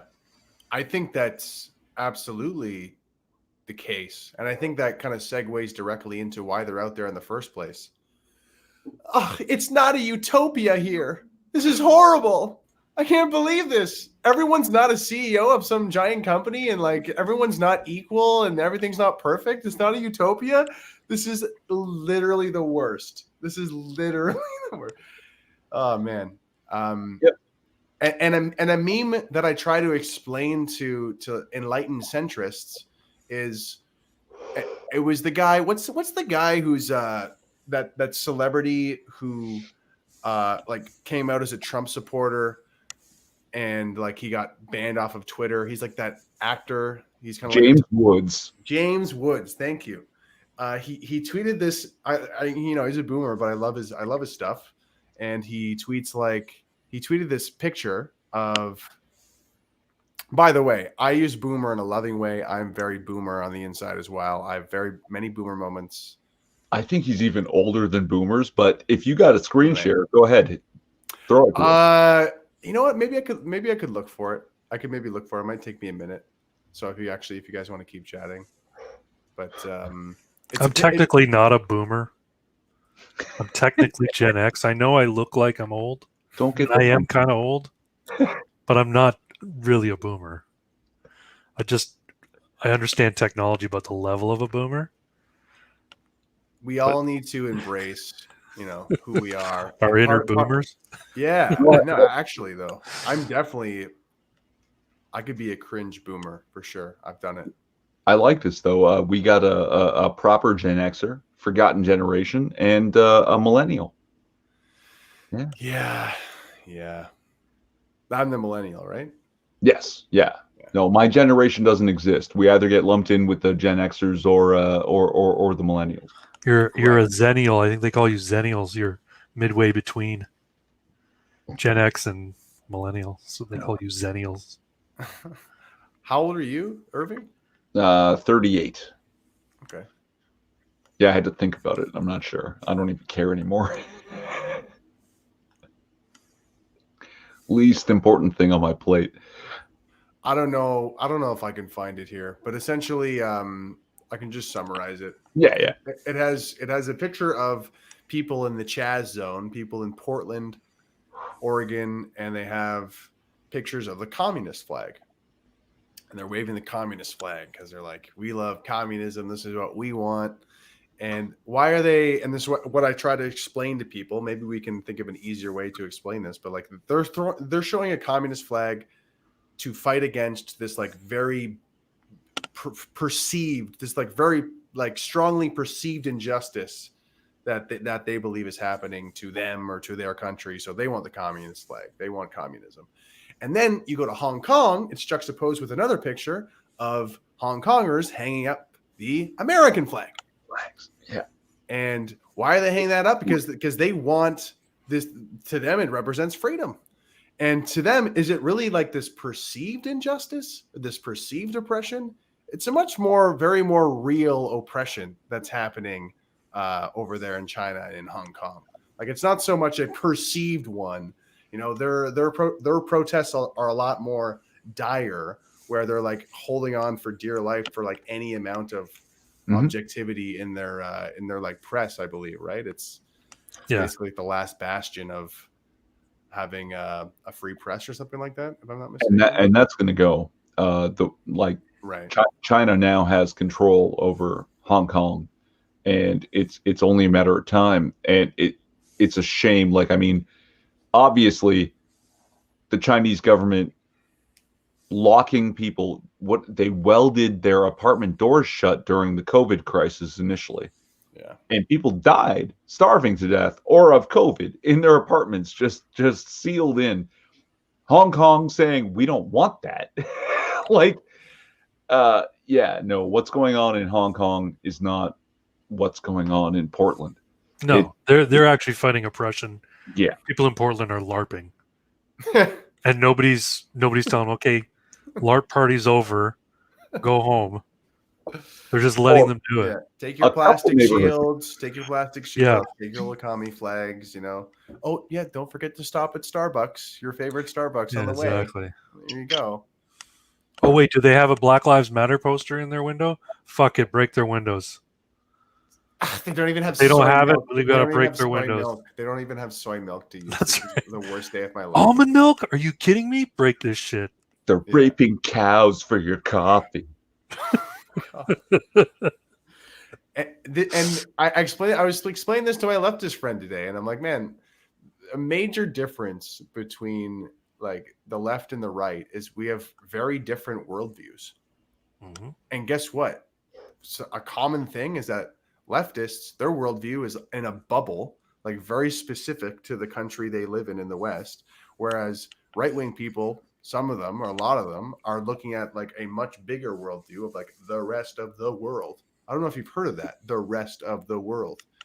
And when it comes to like the immigration conversation, like mass migration, it literally takes like 2 or 3 questions to, you know, be kicked off of YouTube, basically. Just asking a few questions. And it's just kind of like so frustrating that I'm starting to realize that, you know, the tactics that leftists use are actually the winning tactics. Shaming people, you know, the emotional argument. These are actually the winning tactics. You know, I'm sorry, Canceling people. I'm sorry, Ben Shapiro, but you know, the facts and logic, no one cares, you know. So I tell my leftist friends, like, it's so sad, it's embarrassing. I feel embarrassed for you because you claim to care about this, yet you won't even do any like extra research on it. You claim to care about this.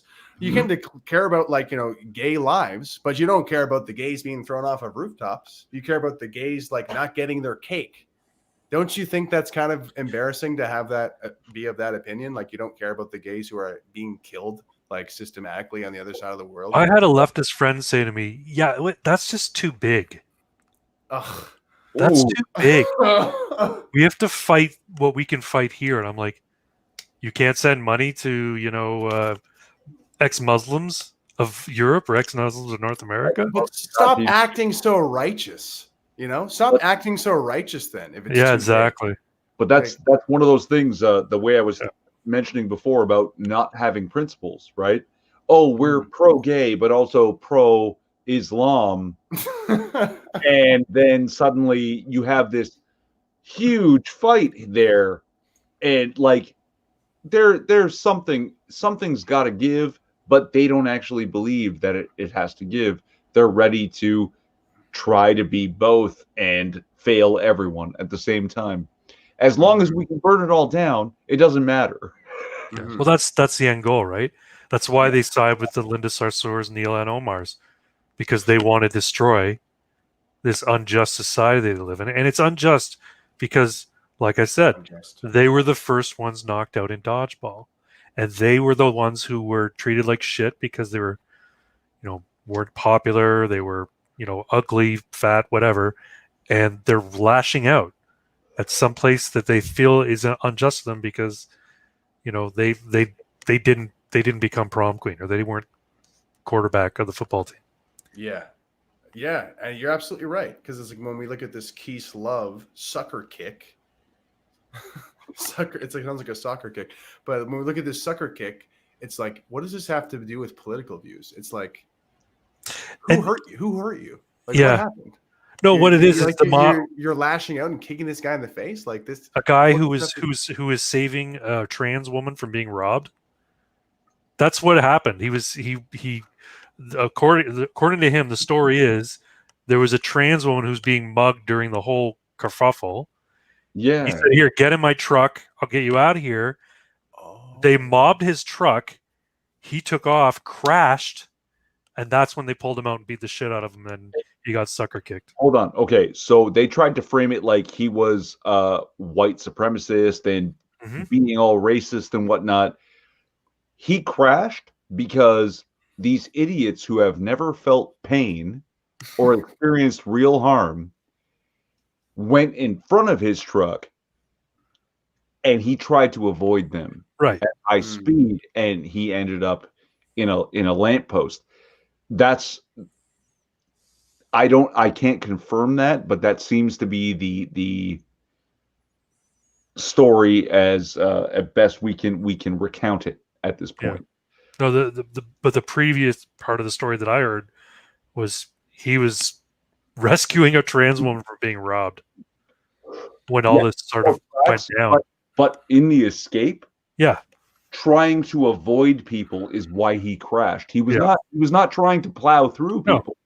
And he could have, with a truck that size, he could have just ran people down and been free and clear. But he tried to avoid them and ended up crashing because of it. And then they both suffered the consequences because I think they robbed her again and then also him.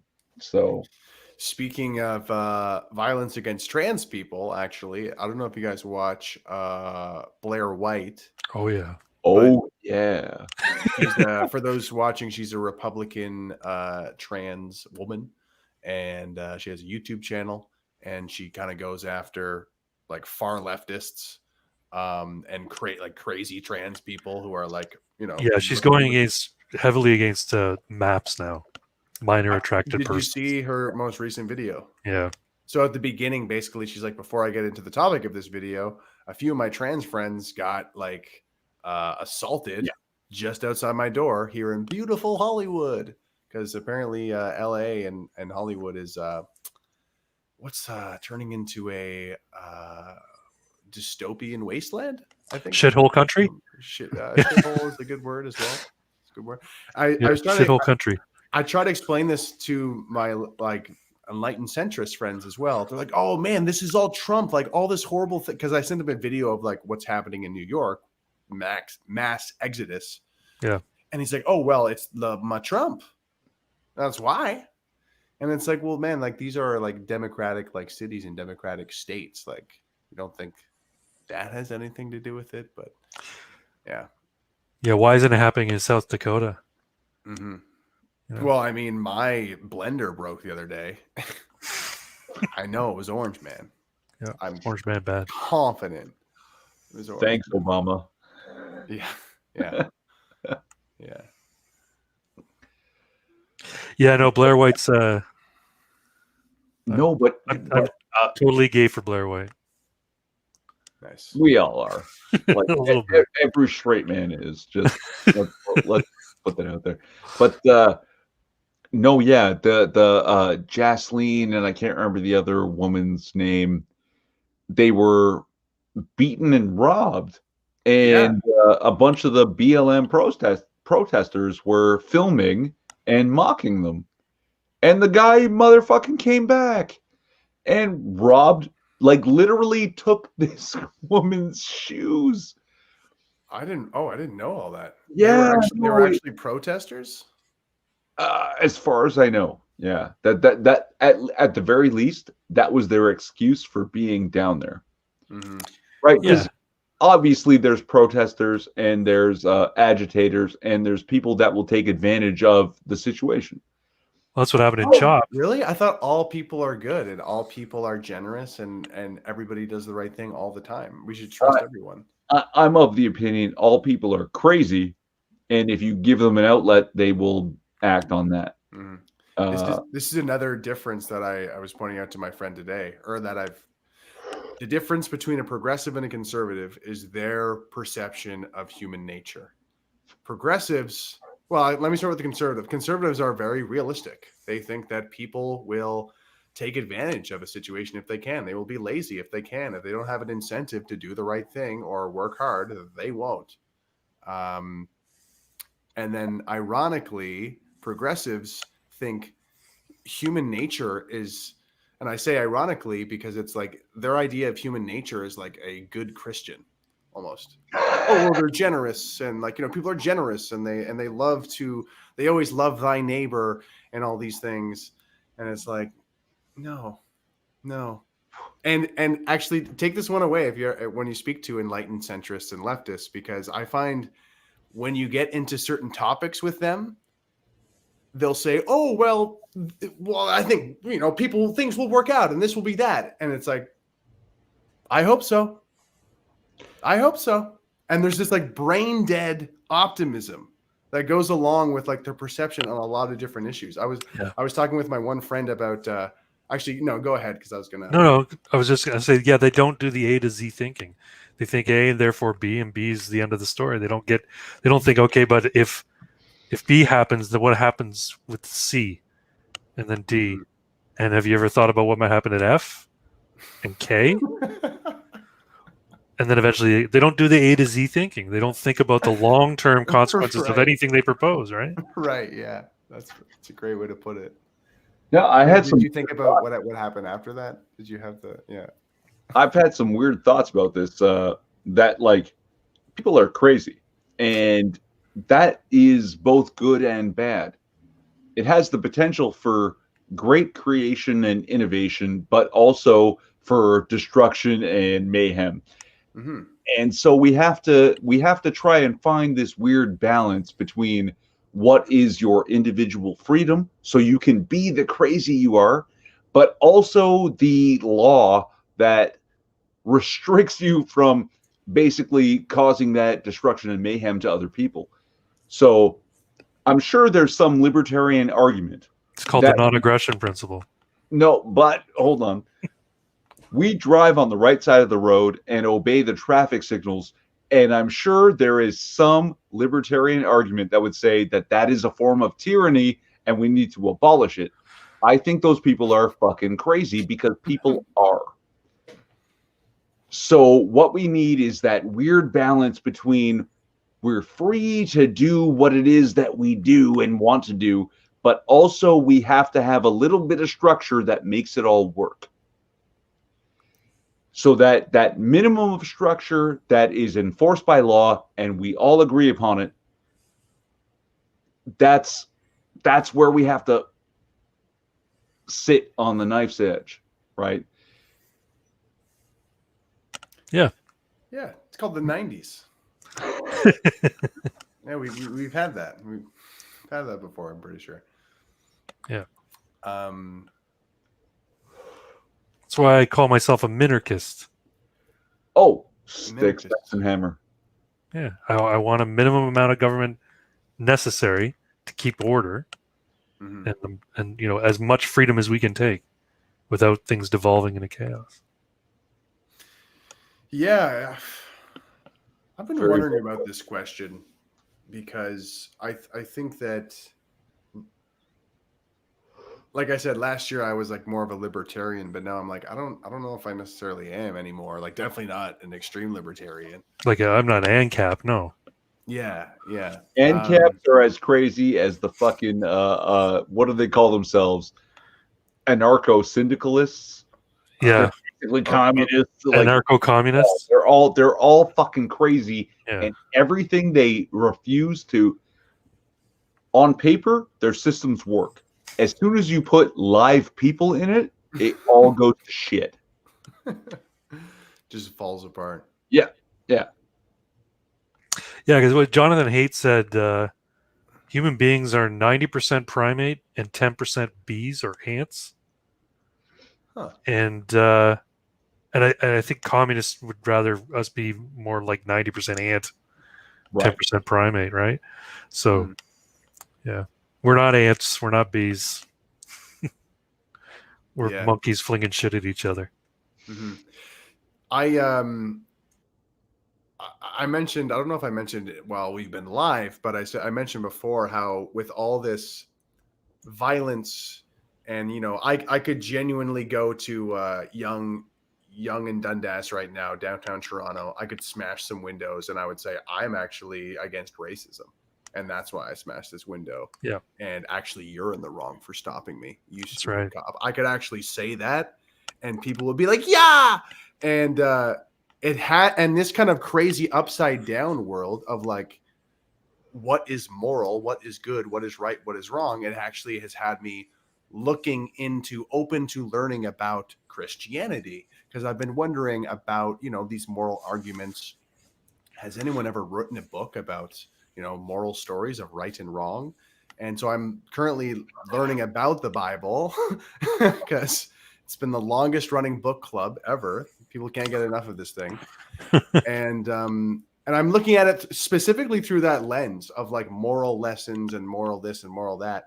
But and I've been reflecting upon myself and Canada's history and the history of Western nations, because there seems to be like something in common with all the places I would want to live in the world. If I was going to move anywhere, you know, it'd probably be somewhere in Europe. If I was going to if I was choosing to move somewhere and be comfortable and like live a happy life, it would probably be here, the States, Europe, Australia. And what do all these places have in common? Well, you could talk about this, you know, like European, like white people or whatever, but there's also a lot of churches. There's a lot of churches everywhere. And although I wasn't raised Christian or Catholic or anything like that, my parents were. And I'm starting to understand that I think there's like an osmosis effect of that. Even though I wasn't raised Christian, my parents were probably raised Christian, and like they grew up in that environment. And I'm sure that may have had an influence on me as well, like by a generational echo or what have you. And I just want you to look down there. Jim Rat, thanks, man. Thanks for watching. And you're not wrong. Now, I too am a fan of Jesus. Jesus is my home.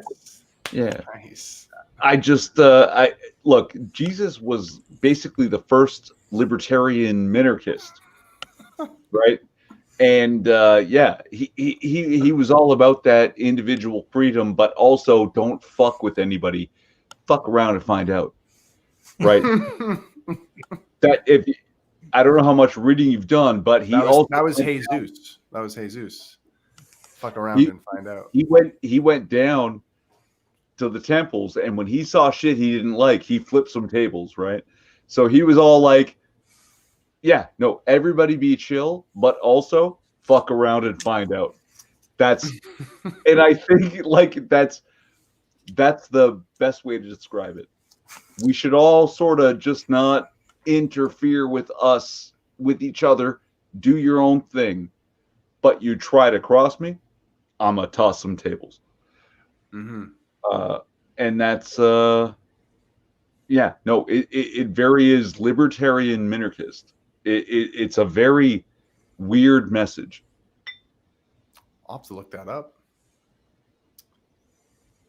That's like that. What Bible verse is that? What Bible verse is that? See, I don't have the verse on hand. John 3:21. Jesus was a libertarian minarchist. Yeah, we all know this. No. You read his message, and it all makes that same kind of sense. Right. But the tossing of the tables, but also the loving your neighbor. Right. Mm-hmm. That's yeah. Because if you're a libertarian and your neighbor is suffering, if you can help them, you do, because that's going to aid you, right? Mm-hmm. You don't need government. You two can get along and aid each other and be a better community. So that's minarchist. But also, don't enforce your ideal on anyone else. Do it because you believe it to be right. That's libertarian. So yeah, there's. But you go ahead and do your own thing. That's my little contribution to your search here into my journey. Yeah. Have you? You're familiar with Jordan Peterson, I'm guessing, yeah. Yeah. We're close. We're like this. His book that I guess he teaches at or taught at University of Toronto, Maps of Meaning, is really good. I got the audiobook. I was listening to it in the car, and he basically draws, the parallel between Christ myth and Christianity and how it basically formed Western civilization. Western civilization is, built upon its principles, right? Of the Cool. Divinity of the individual, divinity of everybody's got a soul and they're worth something, Mm-hmm. But sorry, I'm getting all like philosophical and shit. But That's all right. That's right where we're at. We can do that. who is this? Who is this? Free Who's this bags. BES? I don't even know, but like, How'd that get up there? Oh my god. This is the way I handle these guys. It's like, yeah, you're welcome. Show No, me. BES. I'll have to check that out. Feel cool now? Maps of Meaning. Yeah, it's Okay. it's a heavy book. So if you can get the audiobook, get the audiobook. Okay. It's even heavy listening to it. But Somebody recently recommended a series, like a YouTube series of something similar. Him analyzing Christianity or something like that. yeah, he did his lectures, right? He did his Bible Mhm. lectures. Yeah, Mhm. they're really good too. And in many ways, I think why Jordan Peterson is so popular. This isn't actually my take. This is one I'm stealing from somebody. But they basically said Jordan Peterson is essentially like taking Christianity and Christian ideals and just like repackaging it to like help young men like live a more productive life, basically. Kind of like translating it into like in a psychological language, which makes like practical sense, right? And it's funny because, you know, back in 2001, after the 9/11 attacks, there was sort of this resurgence in atheist thought, right? You had your Richard Dawkins, your Sam Harris, your Daniel Dennett, and there's one more. Who's the other guy? The Brit. Christopher Hitchens. Christopher Hitchens, yeah. Poor Christopher Hitchens, he's not with us anymore. But yeah, there's this resurgence, and I've been an atheist since I was like a 13-year-old.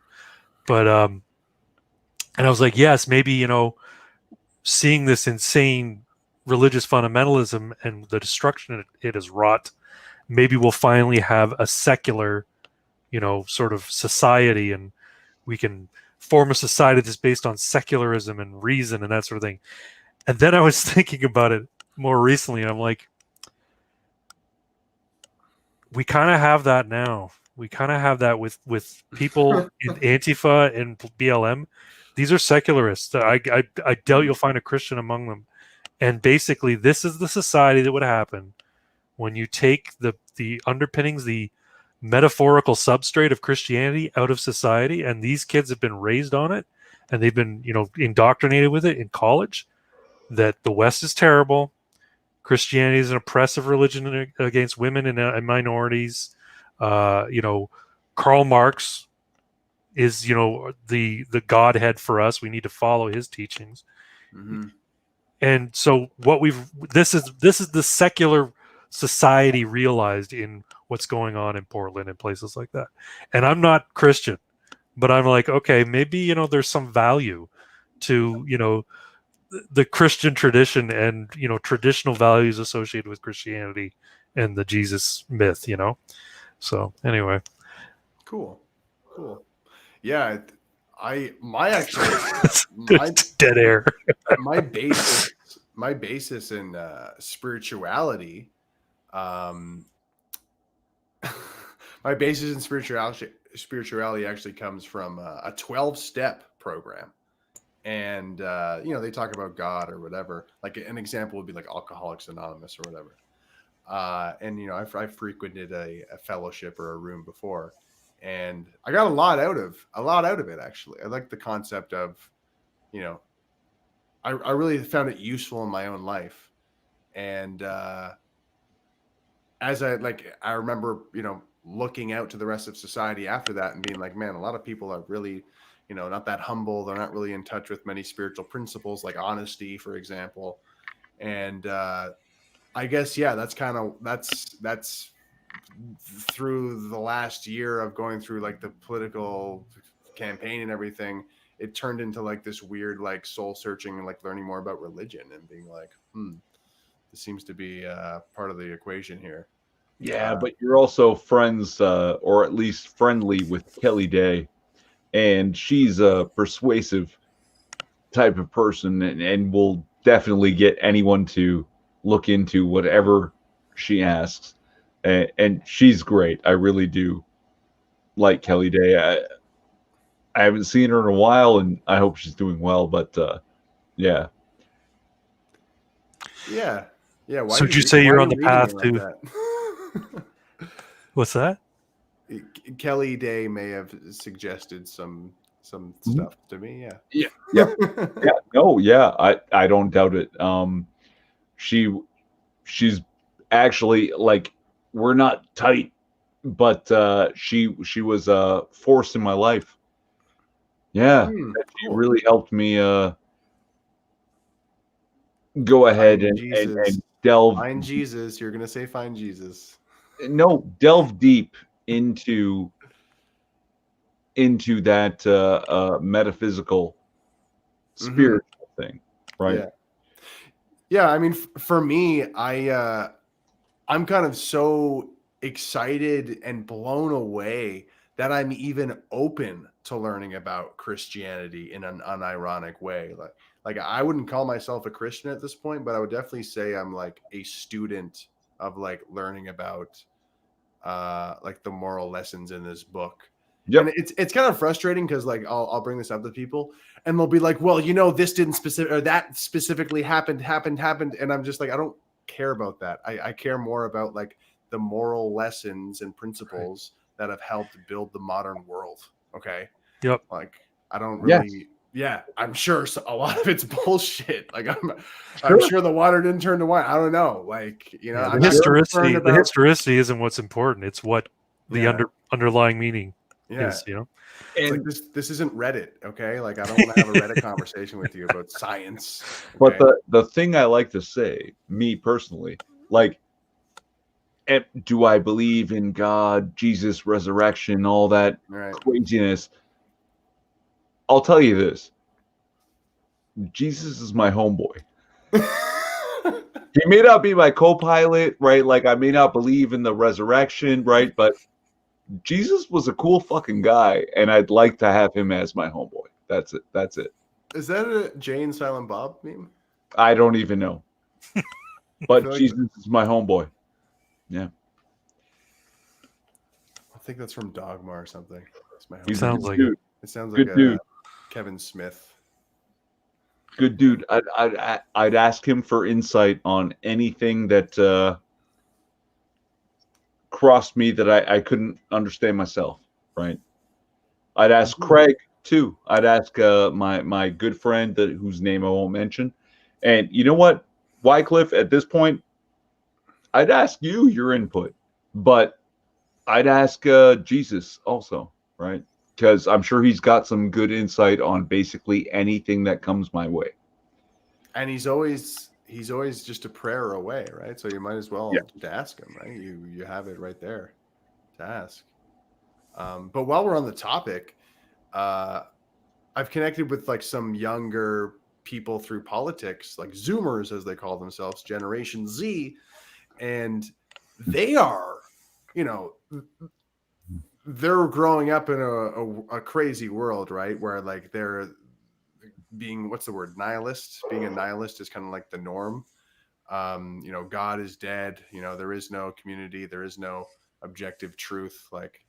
And they try on all these, like they want to belong to something, right? So they're trying on all these different like personas or like groups and identities. Yeah. And you know what? I'm going to be non-binary because that looks cool. Maybe I'll chemically castrate myself. Maybe I'll get more attention from my dad if I do that. Sorry, that was a segue I didn't plan on doing. But a lot of these young Zoomers are getting really into Christianity, and like they're like loving it, and they're like, "Yo, this is it. This is it. This is the truth. This is what my life is about. Like I like this." And I swear to you, like there is no PR campaign going on. There's no like reason for this happening other than my theory is that there's so much evil shit that they see. They see the lack of any sort of moral authority, and they kind of just naturally gravitate towards Christ or Christianity. Yeah, you see that on TikTok. I don't have TikTok anymore. I got rid of it. But when I was watching TikTok, a lot of Trump supporters, a lot of young Trump supporters on TikTok, and a lot of young Christians on TikTok. And yeah, I think you're right. I think they see the insanity that's going on. They see their friends saying, "Yeah, I want you to call me Z, and I'm no longer Becky. I'm now, Zeki. Bernard." and and like these are like 12-year-old friends of theirs, and they're seeing, the insanity of what's going on around them. And like, this is fucked up. And I'm not, and they weren't even necessarily, like you said, raised in a Christian tradition. They moved towards it because it's sort of like this calm center in a weird storm, right? Yeah. I've got a thought on this. Dogs and people are not that far removed genetically, and especially culturally. Dogs love a pack, so do people. Mm-hmm. Where we want that structure. And like I said about the left, not having principles, no real rules that they're applied specially to this case or other rules to that case. The Zoomers coming up, they feel completely untethered. And what they want is structure. A little bit, just a little bit of structure, a handful of rules that they can be their free, stupid, young selves and go crazy, but with just a little bit of rules. And that's, if you've ever had a dog, your dog can go nuts in the park and also will stay out the kitchen while you fix their food. They want that little bit of structure, and if no one on the left is giving it to them, they'll turn to religion, in particular in Canada, where the right also does not do that. That our Conservative Party doesn't give them structure. So the PBC lost all their seats, right? They need the structure, and if they can't get it from government, they'll get it wherever they can, because a little bit of structure will make everything work. And now you can use your freedom to go crazy as long as you're tethered to the rules. You can't be untethered.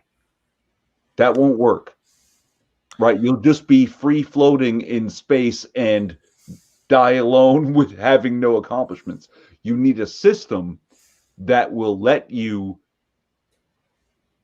use your free floating experience to succeed in that system. Without the system, you can't do that. Or if you have a bad system, you're going to self-destruct. If you look at because I mean, if you look at the people on the left, they have structure and they have a system. It's all based on intersectionality, and it's based on victim mentality, and it's based on, your level of oppression, and that's just going to make you miserable. But so I think that it's not long lived, I guess, is what I'm trying to say. Sure. Oh, okay. On the left. On the left. That turns out in minutes, hours, days. Yeah. But eventually you realize, hey, they're treating me like I'm a piece of shit because I'm a white male. I'm really not that bad a person. Maybe I should leave this. Wrong. I actually really liked, I didn't know where you were going with the dog analogy at first, but I think that's actually a really helpful perspective on that, because to like, if you've ever seen a dog or dog owner that doesn't have like a good owner who like is a good dog owner and like didn't train them well, then it really sucks for the dog, because the dog wants to like, be the leader of the pack. Tell me what I can and can't do. Otherwise, we're a fucking mess here. What are we doing here, man? And slightly deeper is dogs don't want to be the leader. For the most part, most dogs don't. But if they feel they have no other choice, but they're untethered, basically what you get is this poor homeless dog that is terrified of everything and fights everyone because they're scared all the time. I have a confession to make. I'm a bad dog owner, because I take the dog to the park and I let her run wild, and then my wife, she gives the dog structure, trains her and stuff. So I undo all the work my wife does with the dog, because when I get her to the park, I open the door and say, go play, and I let her just run wild. Two different things, right? we have a place, right, that we go to the boxing gym and we hit the bag and we go in the ring and we can beat people up, and then we go home, and now you obey the rules. You don't strike anybody. This is not acceptable. And they know the difference. Dogs and humans know the difference. That reminds me of the movie The Gentleman. You see the movie The Gentleman? I have not actually. Oh, you got to watch it. It's I so really good. want to. Yeah, I love that It's so good British mafia film. because there's a boxing element in it. Colin, what's his name? Colin Firth. Colin Firth. Yeah, Colin Oh, Firth. Irving, you box your dog? That's a little. I wrestle my dog every day. I wrestle my dog, and my dog will put teeth to me. He'll put his mouth around my arm every day. But when I have to do play something fighting. he doesn't like, right? If I got to pull a hair or brush him, it never occurs to him. If I bite that guy, he'll stop. He pushes his nose on me and he licks me, right? Biting is for wrestling. It's for fun. It's not for telling someone no. So there's a structure and he understands it. And people do it too. And we're like, yeah, you want to go to the boxing gym? We can fight because we're boxing, but outside of it, violence is unacceptable. We can do. Oh, he's frozen. Yeah, it's happened a couple times tonight. He's back. There's a bit of lag is all. Let's spar together. I might be open for that. Oh shit! Did my internet cut No, out? you're back now. You're back now. Hello? Yeah, you were lagging a bit there. That's all. Oh, that's all right. No worries. No, maybe we should do some of that sparring. I could use some of that because I didn't get my pal. I might be too late for me. But Hey, my buddy's a boxing coach. I'm always ready to have a fair fight, clean fight. Yeah, let's and no one gets hurt, right? We wrestle in the gym and then we just go for drinks outside, right? What type of like fighting? Is it boxing? Is it like my buddy is a Taekwondo black belt boxing coach. I'm a karate, kung fu student, judo, and wrestling to a degree. But yeah, no, whatever you like, I'll be fair and square, and we can just have some fun with it, right? Like that's the point, you know. Basketball, I don't need to knock you down and dunk on you, right? We could do one exercise where I sit down on the ground like this, facing this way, and then you come up behind me and you run and just like kick me in the side of the head as hard as you can. That might be a useful, like a Sucker real kick. time. You might have to use that in the future. I'm only laughing because I know that guy's going to be okay. Yeah, that's fair. But back to the dog thing. I don't think you're a bad person for letting your dog out on a leash. We're at a leash free, and it's like an open park. Okay. It's Brawny Creek Provincial Park, so it's a nice like 2 kilometer bunch of trails through woods and stuff. She loves it. I'm less structured with her when I'm there because she's at home all the time. I take her there for an hour each day and just let her run loose. Yeah. And the wife, she's like, no, you need to train her while she's there. I'm like, no, this is her time to have fun. She behaves well at home. She behaves well on leash. When she's off leash, I want her to have fun. I mean, I would say the like textbook like bad dog owner thing is when the dog is at home and like someone comes to the door and the dog is like jumping all over the person at the door, and the owner's just like, oh, that's just the way they are. You know, and it's like, yeah, no, you have to correct. No, Yeah, you need to correct that. Know how to raise dogs or children because they're literally the same. Like dogs are 4 to 7-year-old children at best. So if you think your dog is just like that, you're gonna think your kids are just like that. Yeah, And then your adult children will be BLM Antifa in Portland right now. Actually, That's true. That's it. And I feel like that is a really big problem. Like that, whether it's the helicopter parents, it's like this thing where it's like, yeah, we're so compassionate. We're so compassionate and empathetic that every feeling and every whim of my young child can't question it, can't challenge it, you know? I caught him wearing my high heel shoes the other day in front of the mirror. So it's time to chop his penis off because he clearly wants to be a girl. Yeah. Well, my 8-year-old said so. That's why. Yeah. You know? And the funny thing is, like a decade ago, there was some family that took their young daughter in like a little Cessna plane because she wanted to fly. So they let her fly. And of course she crashed the plane. Well, we like to help. We like to let our daughter, do what she wants to do. She said she wanted to do, so we want to let her do what she wants. We don't want to stifle her creativity or her thirst for knowledge. I don't think anybody died, but there was like serious injuries. And at the time, people were like saying, "You're absolutely nuts." This was the controversy. You have to put boundaries on your children. Now, you're meant to enable your children in making bad decisions. It's insane. Yeah, go ahead. Just like I said, there's a balance we need to strike between the chaos of creation and youth and the order that makes society work. You have to have a little bit of order to make it work and enough freedom for innovation and creativity. But letting a fucking 8-year-old fly a plane unsupervised, no. But no, they were in the plane, but she had the stick. They were in the plane with her, but she had the stick. You know what I mean?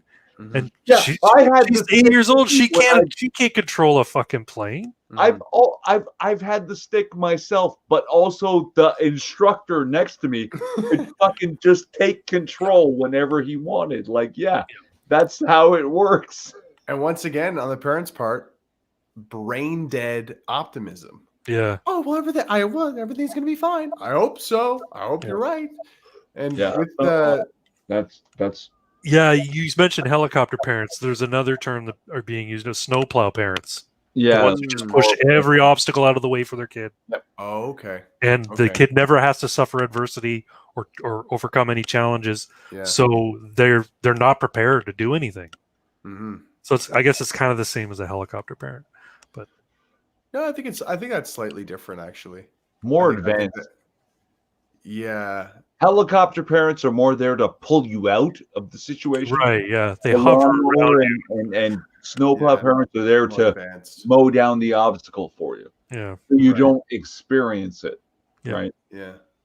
I was catching up with my parents. I was lucky enough to go camping with them for a little bit this summer, which was amazing. And we were reminiscing. And my dad was like, yeah, I mean, kids don't know any better. Like, kids don't know what they like. You don't like, because, my dad was like, you need to play sports. And when I was a kid, I was like, I don't want to play sports. Like, oh my God, like Nintendo. And he's like, no, you're fucking playing sports. Shut up. Like, you're going to play sports.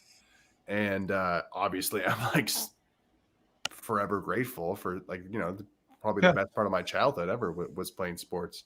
And it's just really ridiculous that there's this mentality that like, oh well, kids know best, or like, oh, I should listen to my kid. It's like your kid doesn't know anything.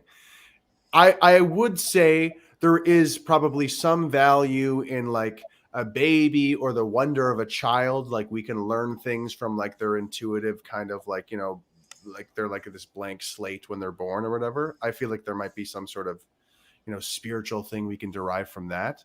But when maybe it comes to filthy hippie leftists, but go on.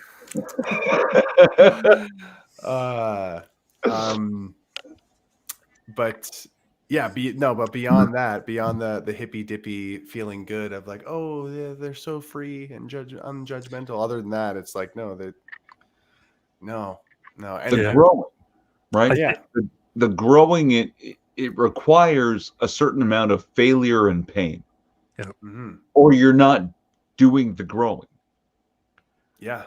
Yeah, I think that idea of parents, sort of the cult of the child, I think is what they call it. Basically, where like, oh, the child, we should look at our children as our inspiration because they're so smart and they're so wise when they're that young. No, that's not what it's. You're not supposed to take that from the wonder and beauty of the innocence of a child. You're supposed to be inspired to be better at taking care of them and making the world better for them. It's not supposed to be, we have to look at these children and do what they tell us to do because Greta Thunberg, is skipping school.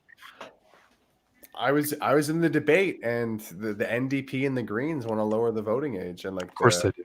And the Liberals were like they took like a kind of like a maybe response sort of thing to it.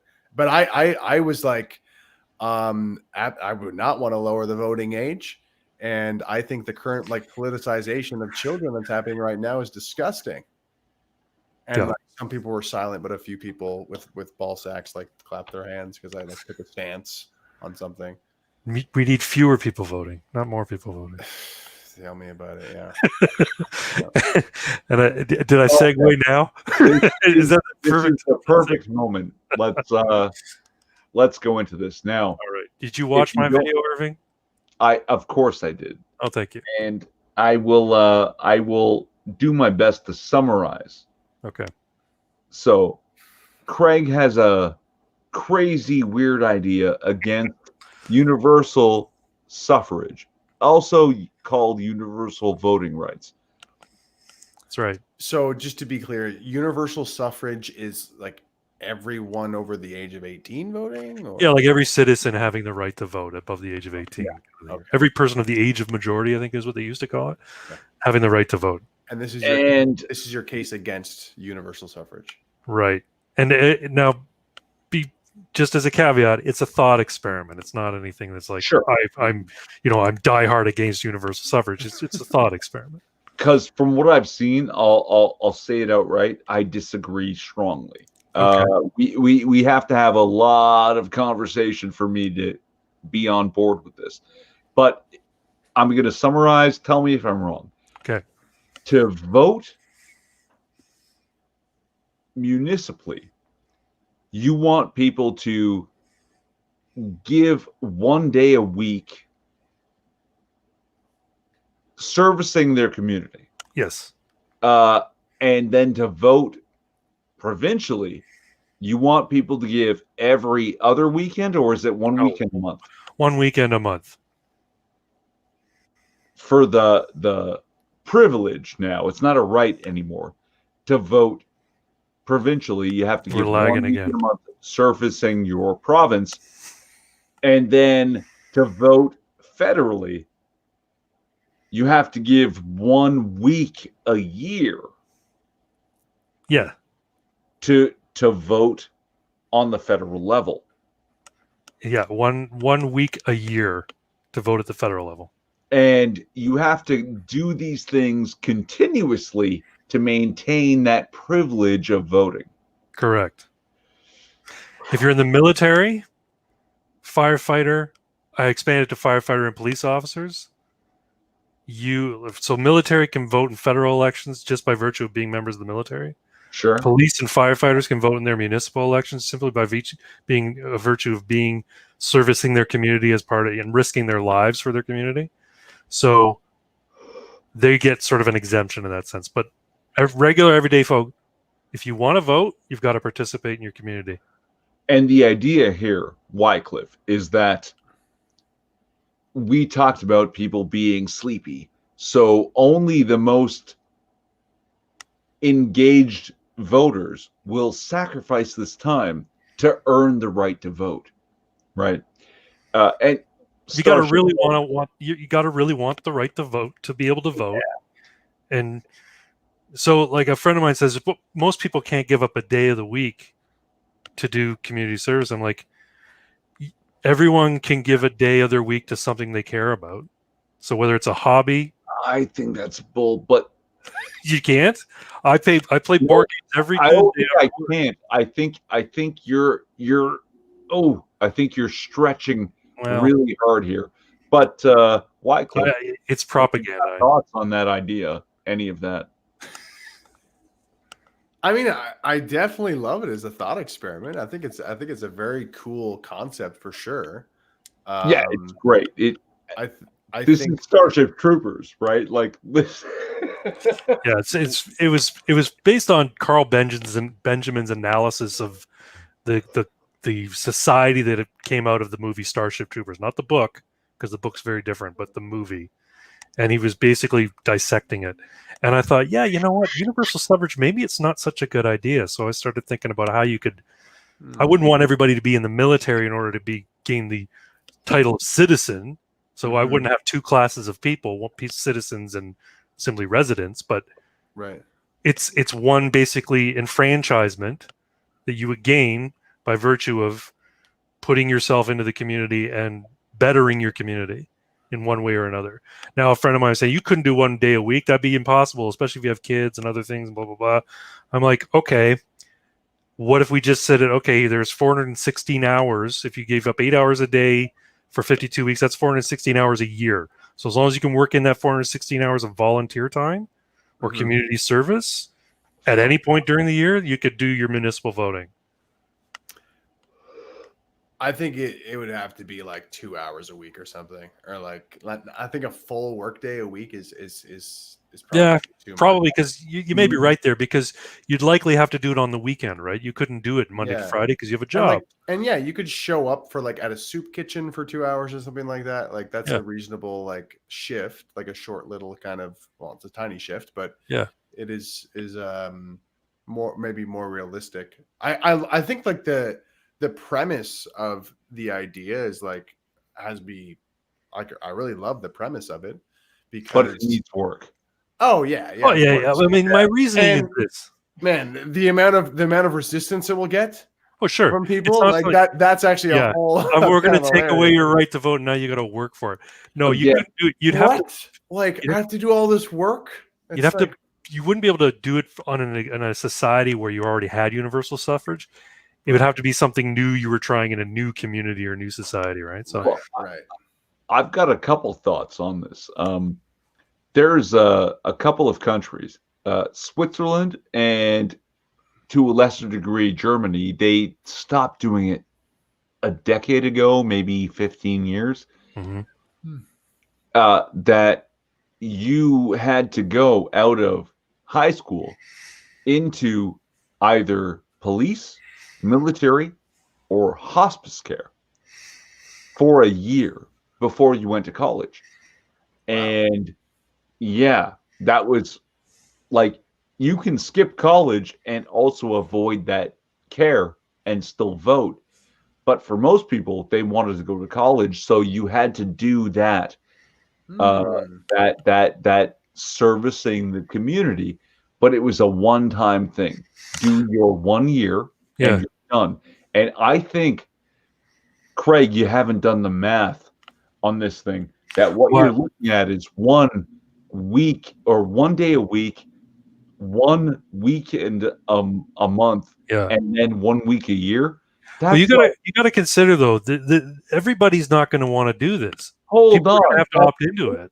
That's 84 days a year with 220 working days a year.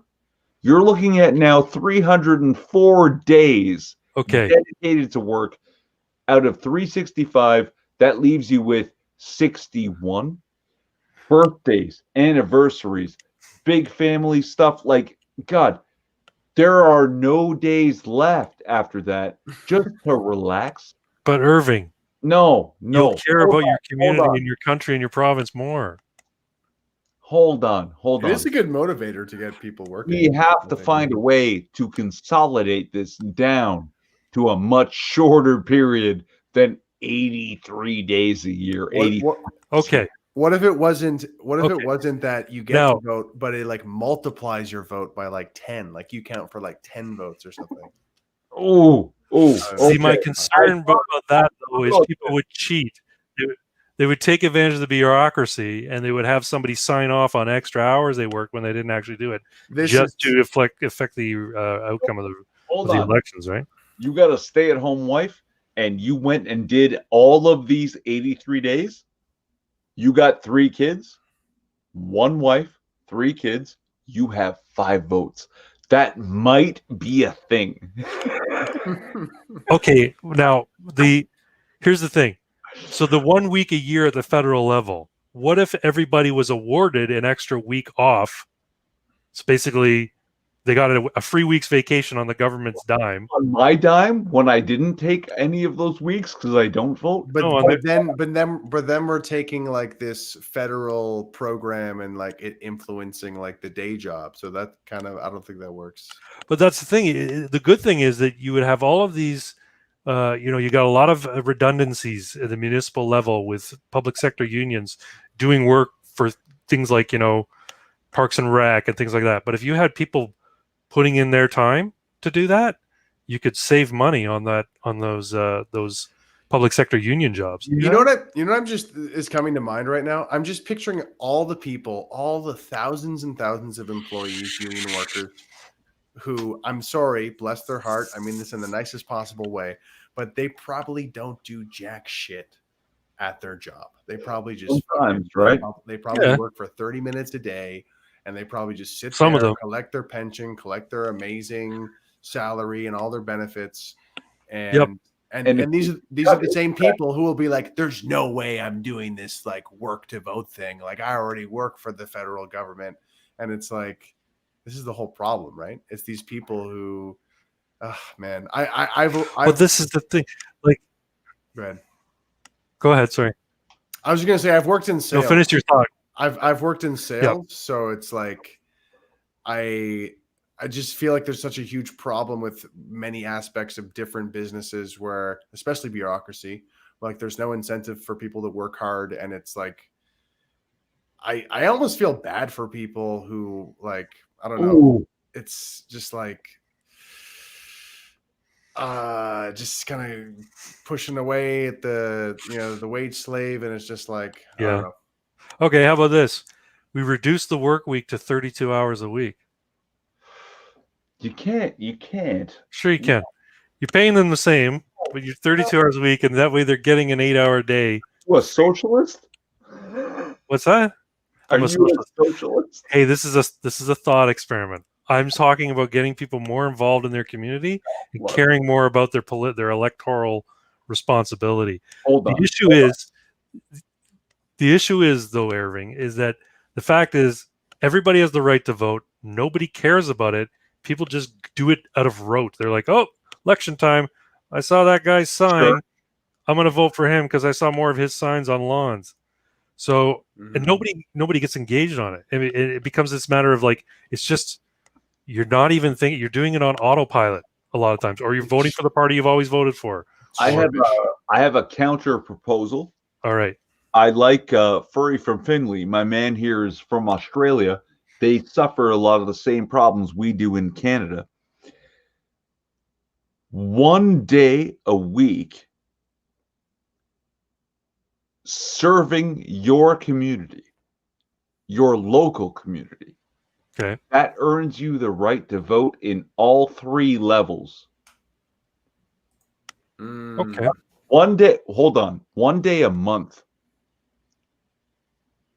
1 day a month, you go to a local soup kitchen and just try to help feed your homeless. And also, people on welfare don't vote. Don't get the right to vote. But you, having a job and going out and serving 1 day a month, 12 days of the year, right?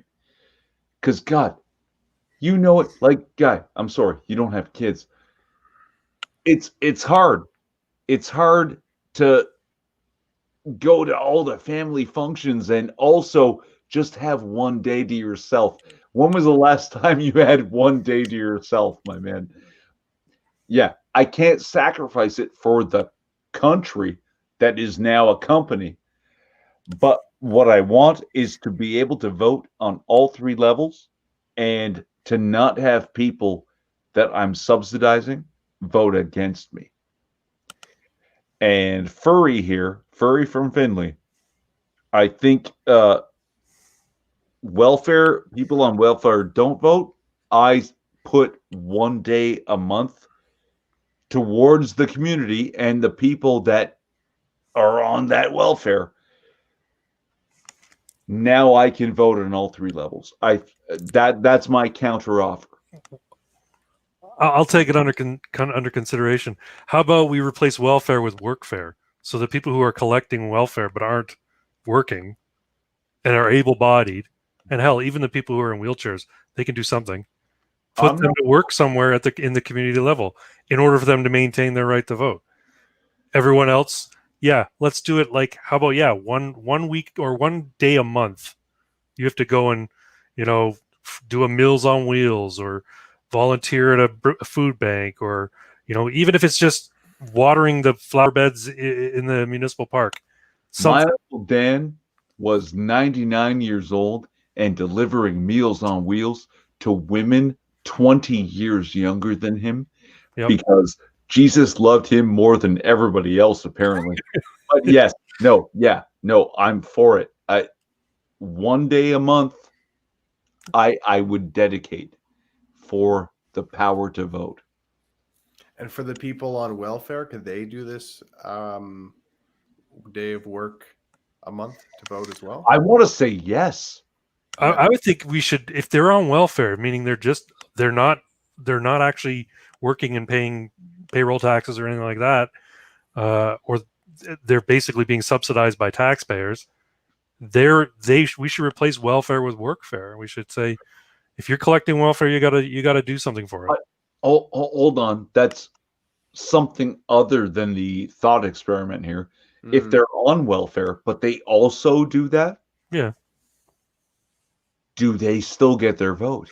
Yeah. So my idea is, if you replace welfare with workfare, they get to vote. No. We haven't done that. We haven't replaced welfare with workfare. No, what we've done is replace this voting system, universal suffrage, with this. And my limit on your idea, if the welfare people sacrifice one day a month, do they get a vote? At least at the municipal level. Let's start there. I'm looking in the comments, and Furry from Finley, I think, is saying that it doesn't work anyway. It looks like they tried that. We have that and doesn't work, and that's just to keep welfare. Oh, so you're saying workfare doesn't work? Is that what he's saying? I'm guessing. I don't know, Furry. Is that what you're saying? Workfare doesn't work. I could see how there would be a like some loophole, right? Because it's like, oh well, I can't do the workfare, and that's why I need like welfare. So then we do welfare. Yeah, I'm sure there'd be people on disability that simply cannot work, right? Right. Because of, for whatever reason. But I'm talking about people who, for whatever reason, are unable to hold down a job. I know people who are just chronically stupid and can't hold down a job, so they collect welfare. And you know what? They can dig ditches. They're not that fucking stupid. So, yeah, I don't know. Again, thought experiment. My position is that the government doesn't really value your vote because they give it to you for nothing, and they realize that it's really just becomes a popularity contest. Whoever can spend the most money on campaigning will win. See, and that's where I get the hardest against this, is that they don't value my vote. My vote is my right. Like that's what makes government, is us. And when we stop believing that, that's when we give them the power. And we have to really, truly believe that we are the power. You two guys and myself, we are that power. When we stop believing it, that's when they fucking own us. Oh, they already own us. Don't kid yourself. No. They think they own us. They act like they own us, and they're trying to trick us into thinking it. They've been doing a pretty good job so far. They treat us like idiots too. Because every 3 or 4 years, every time the prime minister deigns to call an election, we go out there and we go, we'll look we'll look blue this time. We'll look red this time. Maybe I'll try orange this time.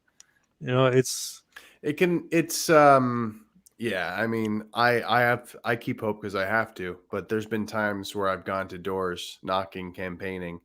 There's a sweet old lady, and she's like, "Oh, you're such a nice young man." And I explained what was going on. She's like, "Oh, well, I'm sorry. Like, I can't." she was like, "You're not my grandson." No, she was like, I'm a liberal. I vote liberal every election. "Yeah." She Yep. was like, "Oh well, I'm so sorry." She's like, "I'm so sorry. Like you're not a liberal." And I Yep. was just like, "Trudeau's corrupt. You don't know this, Granny." Like, oh, like, and then God, you make me so mad. yeah, How can you be so stupid? yeah. The No, I didn't do that. PPC. I didn't do that. I had a moment of like, she probably doesn't even have the internet. She probably just like, she probably has like one of those like one of those TVs. Remember those with like the It knobs on? clicks, yeah. Yeah. Or the big panel of buttons where you have to go from button to button. But you know what, Irving? You mentioned what goes on in Germany, how before they go off to college, they have to do this program, right?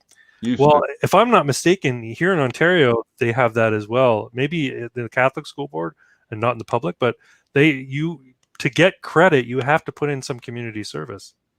Like it counts as credits for your diploma at the high school.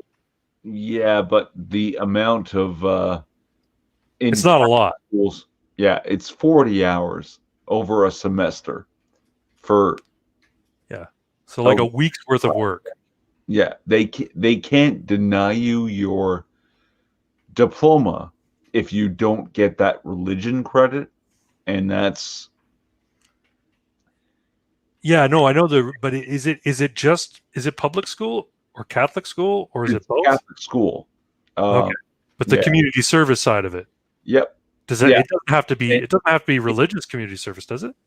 No, but it's for the religion credit. Oh, I see. So and you have to take a religion class in Catholic school. That's why I could not go to commencement, even though I graduated. I see. Yeah, because you didn't put in your community service. Yeah, so why do you hate your community, Irving? You know what? They should adopt that for the public school system too. Then why shouldn't they? And it shouldn't be part of a religious class. It should just be community engagement class or something like that, or local politics class. Well, in order to get your credit, you've got to put in so many hours of community service. And we have Furry from Finley saying we already have work for the dual programs, and people do 1 month a year to keep their hand out for the other 11 months. And yeah, no, that's not right. Yeah, but that's barely enough work to make a difference. So that's why it should be more. It should be, yeah, every other for people collecting welfare. It should be every other weekend. And I'm not a big fan of the CPC in Canada, but they had a better program for the CERB, right? That you can go back to work and get the little bit that you're missing when you go back to work at limited hours. Yeah. Right. And the Trudeau government is basically saying, no, don't go to work,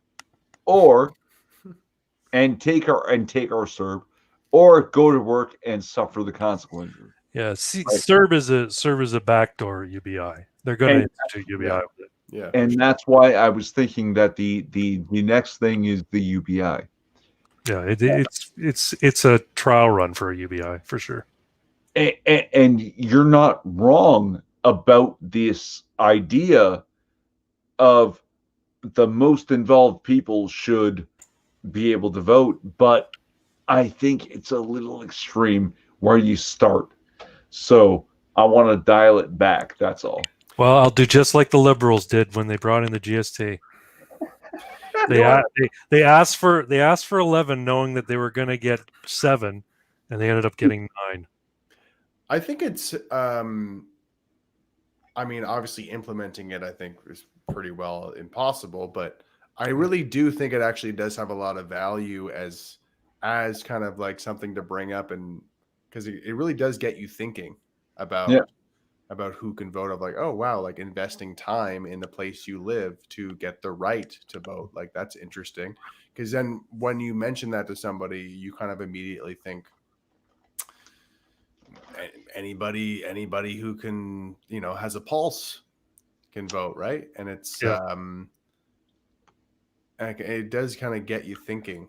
I just think people would more value their vote, and you would get people who do really want to be engaged in the electoral process will actually engage, will actually opt in. Some people say, "Fuck it, I hardly ever vote. I'm not going to do that." Well, but you know some what? people will, right? So You know what this has me thinking about, just especially with the COVID lockdown. People are really living in their own little worlds, and we were talking about the sucker kicker of this crazy like leftist Antifa guy who sucker kicked somebody in the head and could have easily like killed them, but enlightened centrists don't even think this is happening. Like they honestly don't even. Yes. I tell them, do you know how many people have like died like in these whole like Black Lives Matter like protests, like riots and loot? Like do you understand like all We're of at that 30 shit that's gone down? And they actually, at least 30. I'm not even sure of the number, but it's like the people don't even think it's happening. And it's like when we bring up this whole like voting, working to vote, it's like, anything to get people like into the real world. So like see aspects of the real world. Because I feel like that's almost like part of the problem is so many of these enlightened centrists and leftists like are in this bubble where, whatever is on the Huffington Post or the CBC news feed is like, this is the most pressing issue. And it's like, well, there's this thing called homelessness. There's this thing called addiction. There's this thing called like veterans killing themselves like on a regular basis in Canada. Like there's so many things. Not to mention the suicides from depression because of COVID, people being locked in their homes. Which are apparently a greater death threat.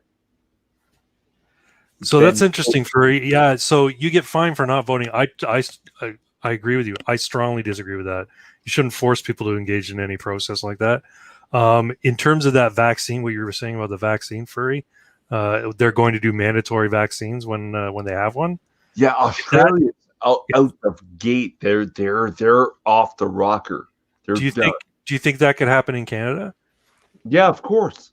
Yeah. If it happens in Canada, I'm leaving. I haven't told the wife this yet, but if the powers that be come down and say you must vaccinate, else you'll be fined, or else you'll go to jail, or else you won't be able to whatever. Go to Shoppers Mart. Yeah, you won't. We're going to garnish your wages, whatever. If they make it mandatory, else you'll get a. What's that? No prick, no pay. Yeah, something along those lines. You can't work. We'll suspend your SIN or something like that. Mm-hmm. If you don't get vaccinated, I'm leaving the country. The wife doesn't know this yet, but I'm leaving if it happens. My question is that enough to claim asylum in the U.S.?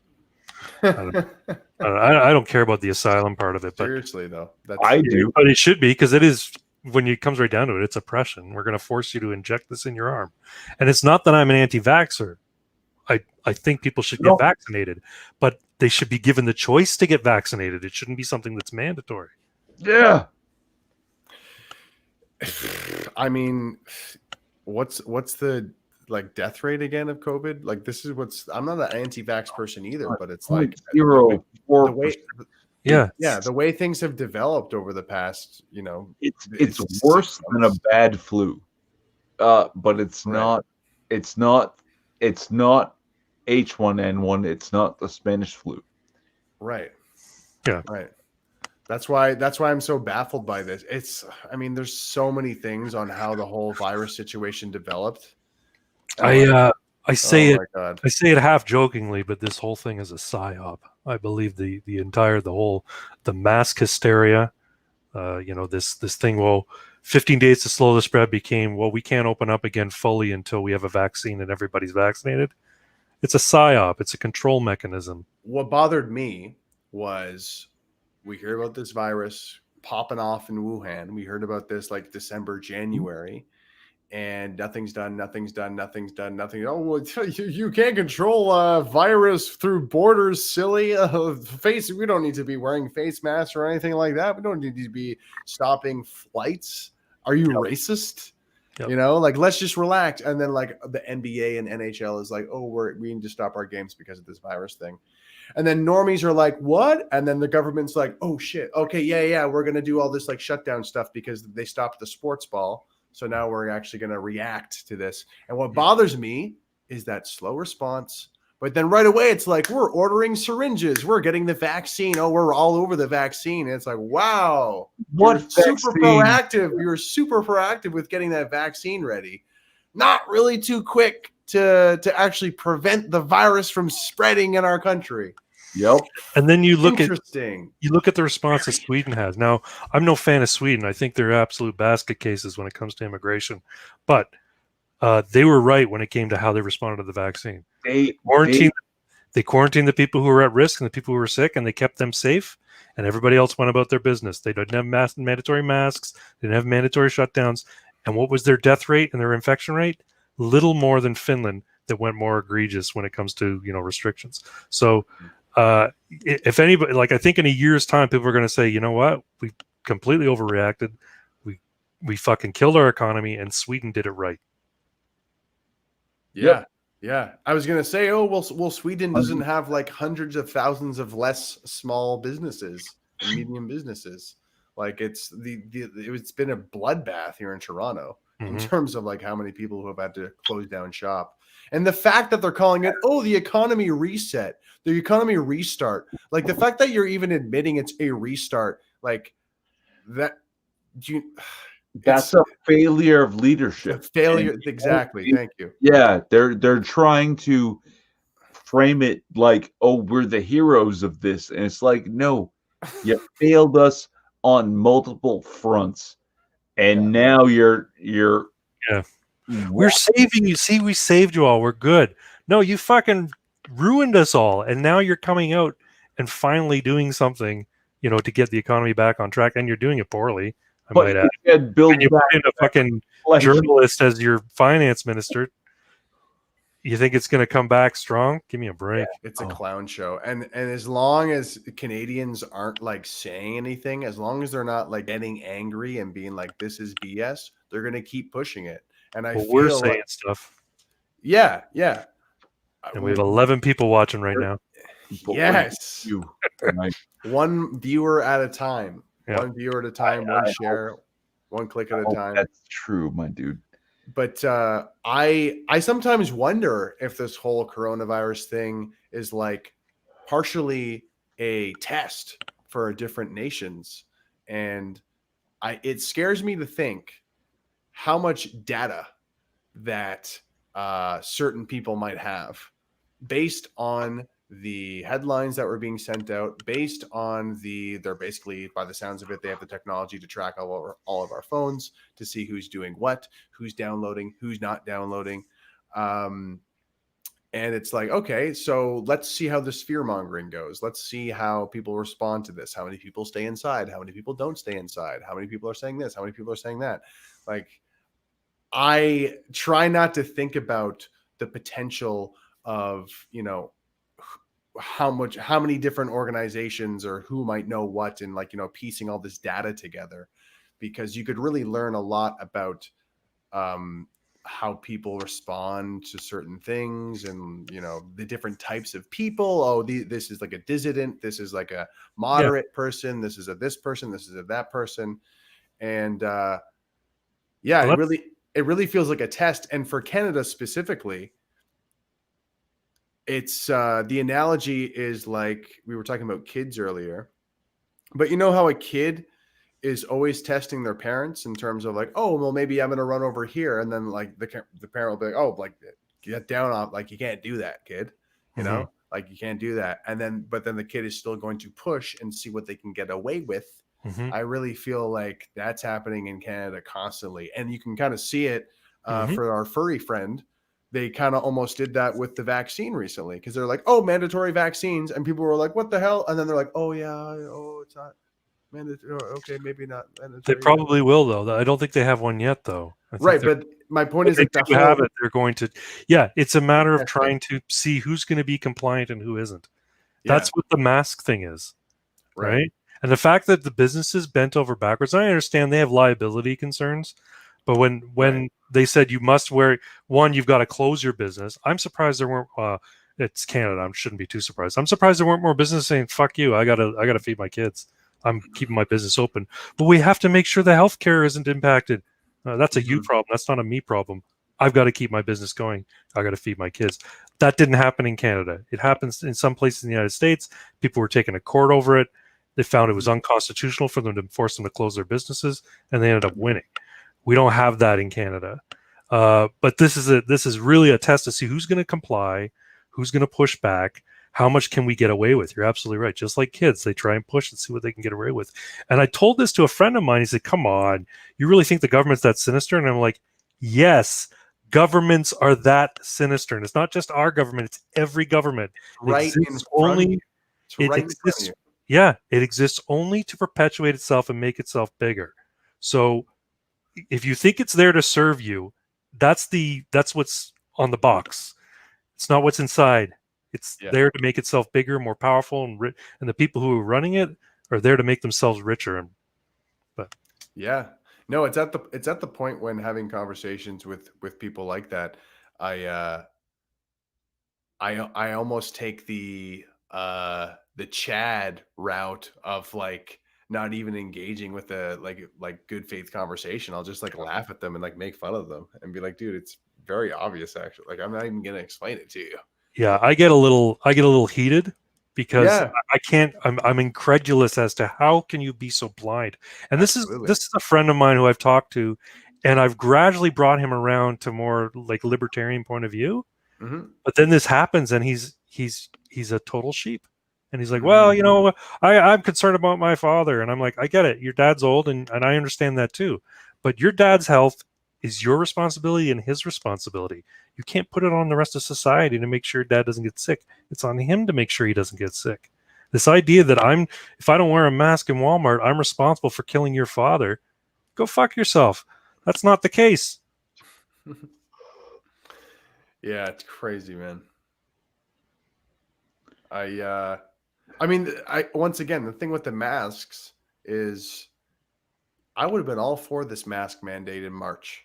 I would have been all for it. I would have been like, okay. Well, it wasn't in April. They were saying they don't really help, so don't bother. Well, this is the thing about being proactive, being smart, being a good leader. You know, like is it going to be difficult to tell people that we're going to have to stop travel because this deadly virus is a thing? Is that going to be difficult for the people to understand? Yeah, that's part of being a leader. You need to make difficult decisions. But they've been so like chicken shit with everything. They've been so like, well, I don't know. See, here's the thing. Like, okay, so Ontario came out and said, we have a province-wide mask mandate. Indoor facilities, you must wear a mask. Now, you see people going off and chirping at people when they don't have a mask on when they walk in the door, and people bullying other people for not wearing masks. If they made it like a store's decision to input a policy or put in place a policy and said, okay, folks, wear a mask if it makes you feel better. Wear a mask if you're feeling sick because you're more likely to spread it if you cough or sneeze. But it's not mandatory. We just want you to do the right thing. And you know for yourselves what the best procedure is for yourself and for your family. If they had done that, I don't think you'd see all these bullies in stores chirping off at people. But because the government came down and said must be done, people are now of this there ought to be a law mindset. There's two mindsets. There ought to be a law, or mind your own fucking business.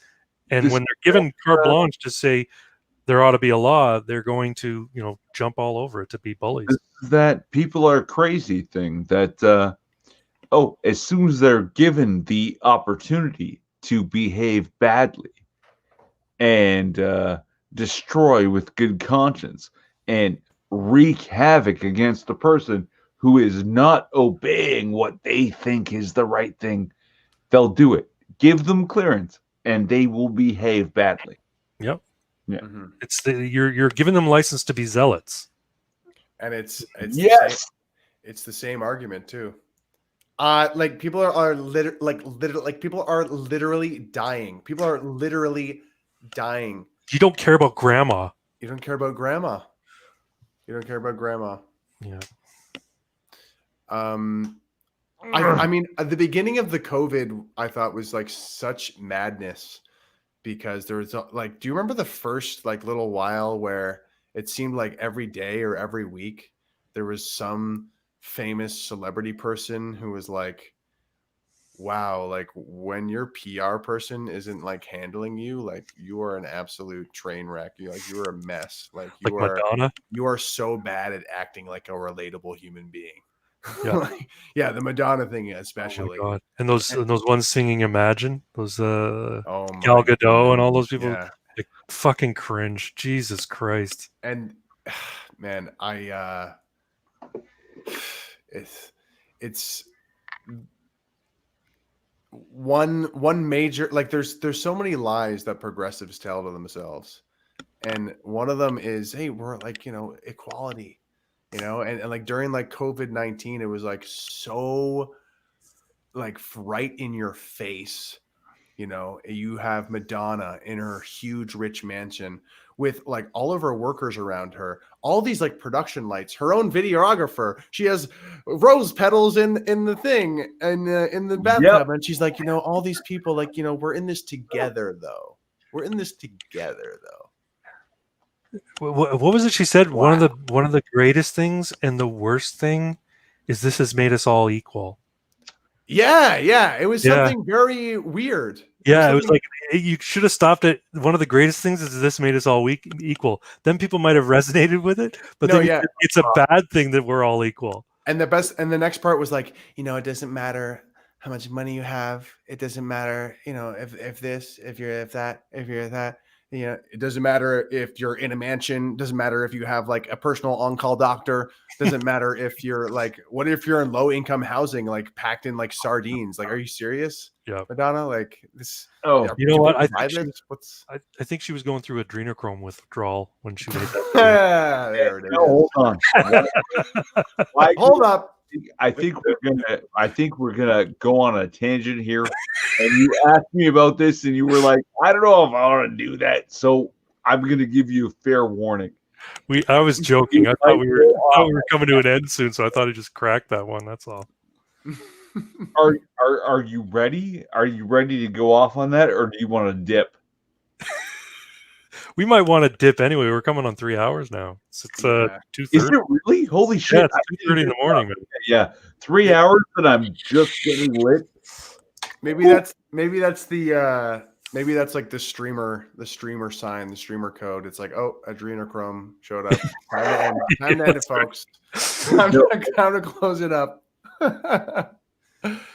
For our stream, adrenochrome, we're just getting started. That's why I did fair warning here. Yeah. Because okay, hold on. You might not believe the QAnon conspiracy theories. You might not be all down with Pizzagate and know that that's something that actually happened. But Theo Fleury just tweeted something that was so cryptic and weird that he claims he was a victim of this pedophile elite. So yeah, like just now, yesterday, and it was right after you were talking about grooming is the sickest form of mental and emotional. This is Theo Fleury's Twitter. Grooming is the sickest form of mental and emotional abuse. We are seeing this in many forms by the sickest of the sickest. The sickest of the sickest. Look, I've been a fan of Corey Feldman and Corey Haim, and I watched the two Coreys, and that was a big loss to me. And apparently, Corey Feldman, who has been talking about this for some time, he might not be wrong. And you expressed a certain disdain for this kind of conspiracy analysis, let's call it. Yeah. You think I have disdain for it? Is that the impression? No, I think any right-minded person who has other things in mind for their own self might not want to be associated. But Jesus, wow, there's a lot of people now coming out and going rogue here. So if that makes you uncomfortable, I did 2 solid hours and now I'm drunk as fuck. So if you want to dip out, I get it. Thank you for coming. Love you. Let's do your outro. But if you want to go deep into this shit, let's go. Okay. So I'm going to be a horrible, scummy fence sitter on this because I would prefer to not go deep into it. But what I like to actually talk about is kind of like the phenomena surrounding it. Like because I'm a media guy, right? So I think it's very interesting that like let me first say that even if like 1% of like the Pizzagate theory is true, that's alarming. That's like very disturbing that even if like a tiny sliver of all these like claims is actually true, that should like really upset people because it's horrible. And then, you know, here's a simple question. When's the last time you've heard about human trafficking in the news in any sort of popular capacity? When's the last time like that's actually been like a very kind of like, hey, there's like this really horrible thing happening and it's happening and like people are trying to do something about it. Existence of it? Pardon? Is that an argument against the existence of human trafficking? No. Okay. I'm just asking, like, why is it that I definitely believe that human trafficking happens. Absolutely. Absolutely. No, I'm a human trafficker denier. Yeah, I think it's all fake. I think I have a theory as to why it's not talked about so much. This is my question. I'm just throwing the question. I think because a lot of human trafficking is tied to illegal immigration and moving people over borders and across, the channel in Europe, like across the oceans in Europe. There's a lot of human traffic going on from those boats coming from like Turkey and other places going into Europe.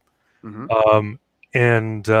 When people, I don't think the media wants to sort of glom onto that because it goes against the message that these people are just refugees and they're trying to escape terrible situations and they deserve our our sympathy, when in reality what's happening is women and children are being sold on a black market across borders, and if that gets out, if they talk about that, it ruins the message of my poor refugees, we need to help them. Okay.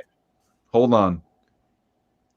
Wycliffe, my dude, Craig and I fully believe that there is a cabal that illegally traffics underage people and legal people, but also abuses them.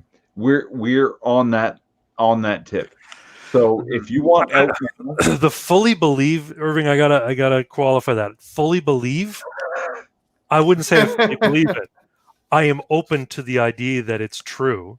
It wouldn't surprise me if it were true, just because of all the things that have come out with like Jimmy Savile and all the other terrible things that for the viewers. But I haven't said yes, absolutely. Hillary Clinton eats adrenal glands. I don't. Viewers, let me put it this way. Wycliffe seems to be uninitiated. Bragg might think it's true. I am like, yeah, no, that bitch ate a chick's brain. Okay. Moving forward, whatever you guys want to do, let's do it. I think, if just me speaking now, not because I'm disturbed by the content of the discussion, because I'll talk about this forever. I just think it's a little too late to start. We've been doing it for 3 hours now. And it's after 2:30, and I'm surprisingly wide awake, but it's after 2:30, and I'm thinking we might want to call it. But it's your stream, and that's up to you. Let me hear what Wycliffe feels, thinks, whatever. Go ahead, and we'll call it after that. Are you semi-interested? You want to do something about it? I don't know. What should we do with you on our show, Wycliffe? Come on. I can't believe I've come on this stream. I can't believe I'm talking to two conspiracy theorists. I mean, CNN completely disproved this Pizzagate thing. It's completely disproven. I can't believe you guys are entertaining this ridiculousness. I'm a conspiracy analyst. Thank you very much. Not a conspiracy theorist. You're friends with Alex Jones. I saw that you followed him on Facebook at one point. So that's all I need to know. Friends with Alex Jones. Okay. And all of these claims are ridiculous. I mean, I haven't read through the Podesta emails, but I just know it's ridiculous. Okay. You know, people like to spend a certain amount of time with pizza. They're like, you know what? Yeah, I want to have they're like, I like to plan my pizza eating time. Like, yeah, I need to spend 30 minutes. Somewhat. With, pizza related maps. Yeah. Those are all over the place. It's maps related to pizza. This is the thing. I made a joke. I did a YouTube video that kind of breaks down the whole green energy movement. And I was like, you know, super critical of it, of course. So I tied all these things together. But one of the jokes at the end was, oh, Greg, like, don't you believe in climate change? And I'm like, yeah, of course I believe in climate change. I call them seasons. And then I kind of go into the whole like CO2 emissions versus the rest of pollution that exists, and how, you know, the Yellow River in China is going to kill us a hell of a lot quicker than, like, you know, your pickup truck in Alberta. And then, oh, what about the ozone? And I say, I can only assume you're referring to like the IPCC science that comes from the United Nations. And the joke is, it's very interesting because, you know, there's kind of this consensus that that this is like the only thing that matters in science. Oh yeah, it reminds me of the other consensus between politicians, celebrities, and newscasters that we're just not going to talk about the Epstein story anymore. And by the way, the IPCC science has been disseminated about as openly and honestly as the Podesta emails. You know, like it's something that hasn't really been like researched that much openly in the public, right? So I'll say this: when it comes to Pizzagate, you know, I definitely entertain it being real, absolutely. But I'm definitely not somebody who's gonna, you know, be going out tomorrow and making posters and like, did you hear about this? Did you hear about that? Did you hear about this? Because in a way, it's almost like it's so frustrating, right? Because we have all these apathetic Canadians, and it's like, if you tell them that, you know, Bill Clinton did this, they're like, what are you talking about, man? Like, I watched the hockey game last night, and I love Madonna. And you know, the Clintons are okay with me. You know, you're crazy. Oh yeah, you know? you're a proper normie, and you've been forced into this. I think it's interesting what happened the other day when Trump was given his his press conference, and a journalist asked him, "Hey, this QAnon is a group of people who think that there's a secret cabal of Satanists who eat children and traffic in, you know, children's blood and stuff." And he says, I don't know anything about that. I know that they really love the country, and you act like that's a bad thing if I'm trying to fight, you know, human traffickers. Is that supposed to be a bad thing? I don't know. Yeah. And then he says, but you know what? You know, I understand they love the country and they want to do what's best for America, and so do I. So I'm like, he can't come out and say, absolutely, John Podesta eats babies, but but he can say, they're all right with me. I don't know much about them, but they're all right with me. And yeah, by the way, I don't think why that would be a bad thing, wanting to stop something like that. Yeah, exactly. Well, Yeah, would that be by a the bad way. thing? You can't go and say that in the future my son will develop a time machine, go back in time and leave breadcrumbs and stop all of the assassination attempts against me before they ever occur, and Yep. also save JFK from his assassination attempt JFK because he's running yeah. against Hillary Clinton. Mhm. Like, and Mike Pence is a time traveler. of course he can't do that. Well, since we're into it now, I will disclose that I don't look into this stuff, but I have watched this documentary that kind of got fairly popular. I think it got up to 5 million views on YouTube. Yeah, I think. Out of Shadows. Yep. But then I also watched some live streams from someone who has now passed away, named is it Isaac Cappy? Isaac Cappy. Yeah, I watched those live streams, which are Yeah. like very unsettling. Yeah. Say, A little messed up. Yeah.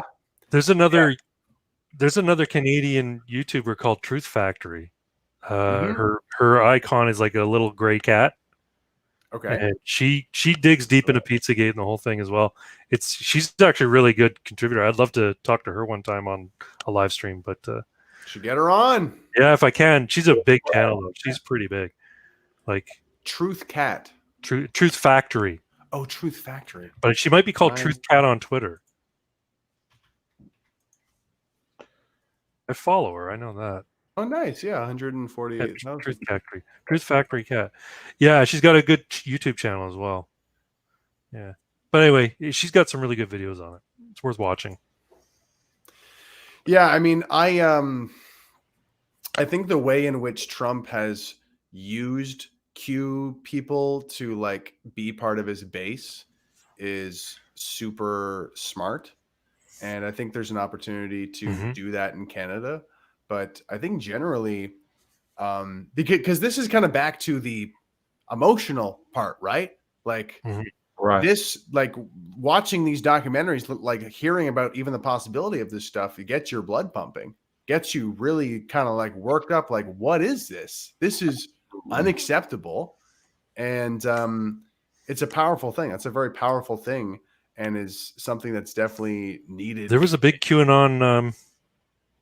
Sorry, you guys are lagging on me again. You might be speaking. Yeah, you're frozen. We're good. You're the one that's out. Okay. Oh, me. No, it was me, I guess. There was a big QAnon protest march rally, whatever, in California today. It was huge. It was like hundreds and hundreds and hundreds of people. Nice. So there's people, making us think about it in the United States anyway. Mm-hmm. But there's people here in Canada as well. One of the major concerns, like getting more on back to politics, is like there's a lot of right wing or dissident people out there who protest in Canada, and one of them is named Norman Traversy, and he has like tried to take Trudeau to court or like send these documents to the US embassy to get Trump to take Trudeau to court and all this stuff. And I mean, I feel it's useful only in the capacity to which Q has helped Trump get elected. I feel like this kind of protesting is only helpful if it's connected with some sort of real thing that's in the political arena. The issue is some of these protesters associated with Norm or around Norm or kind of similar sounding to Norm are like, we have a de facto government in Canada. It's not real. It's not, it's a scam. And like, there's a loophole here. And like, if we just do this and like, if we just let the people know. And it's, I've seen those things online as well. Yeah. Yeah. And I try to explain to these people, I'm like, listen, we need to change things in this country, right? Okay, so you want to let people know the truth. You want to let a large amount of people know the truth. Okay, so or maybe you want to start a political organization and have a large amount of people vote for you. The common denominator is a large amount of people. Okay, and like if you're just like talking to your 10 friends about this loophole in the government, like we're not really going to get anywhere. Like this needs to be a big, popular, big tent movement where we're all like unified, moving in the same direction. And I think actually speaking to the difference between Canada and the US is very engaged with their politics. They understand it's like a sport. They understand it's like, oh, that was a good speech. Oh, he sounded good there. Okay, we need to get this voter. Or like they're like regular citizens are actually like players and engaged with the politics. Where here, what did you say before, Irving? You called it like set it and forget it or something like that. Yeah, set it and forget it is the best way to have a government. But I think what is relevant here is that we are 10, sometimes 20 years behind, 2 decades back. Let Trump win a second term and we will follow suit later. Yeah, I would agree in that sense. If he does not win in November, it's done.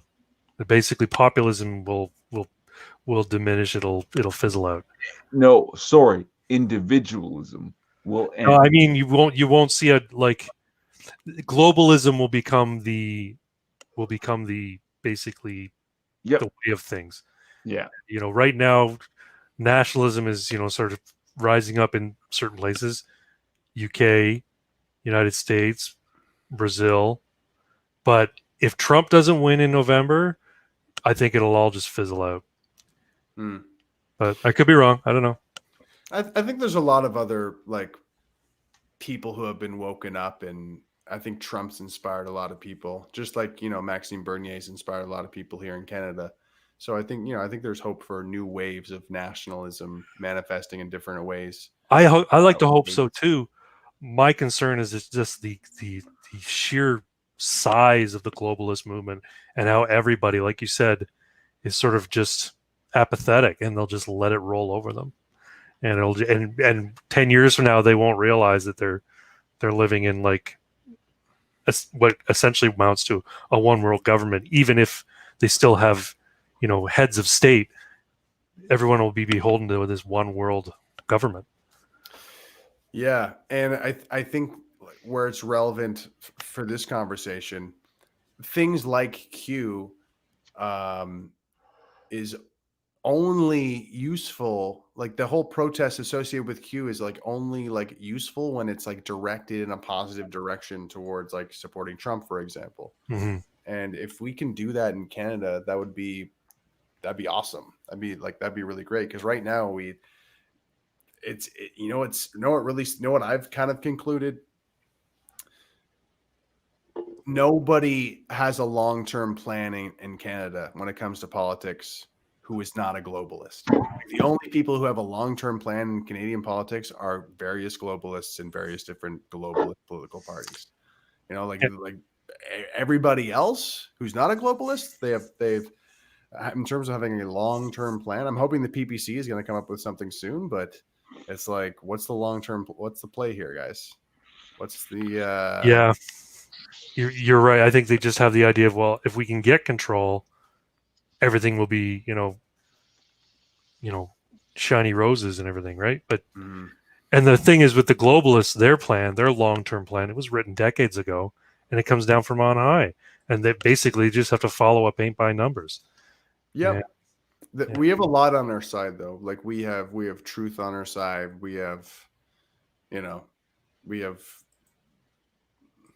God on our side. We have Jesus Christ on our side. Patriots on our side. Patriots on our side.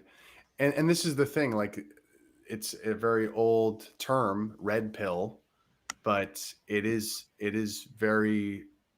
good analogy, because you can't unred pill yourself, right? Like you can't go back. As a Johannine Gnostic Christian, I want to say you only have Jesus on your side, God on your side, if you are in that minarchist,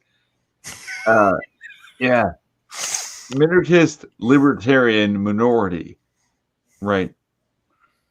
Go ahead, claim that man with you, but he only claims you with these ideals.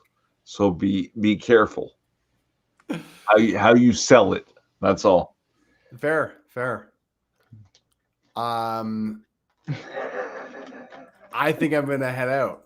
I think I'm gonna wrap it Yeah, up. no, hold on. This is the end. We're gonna call it. This is a great stream. I had a lot of fun.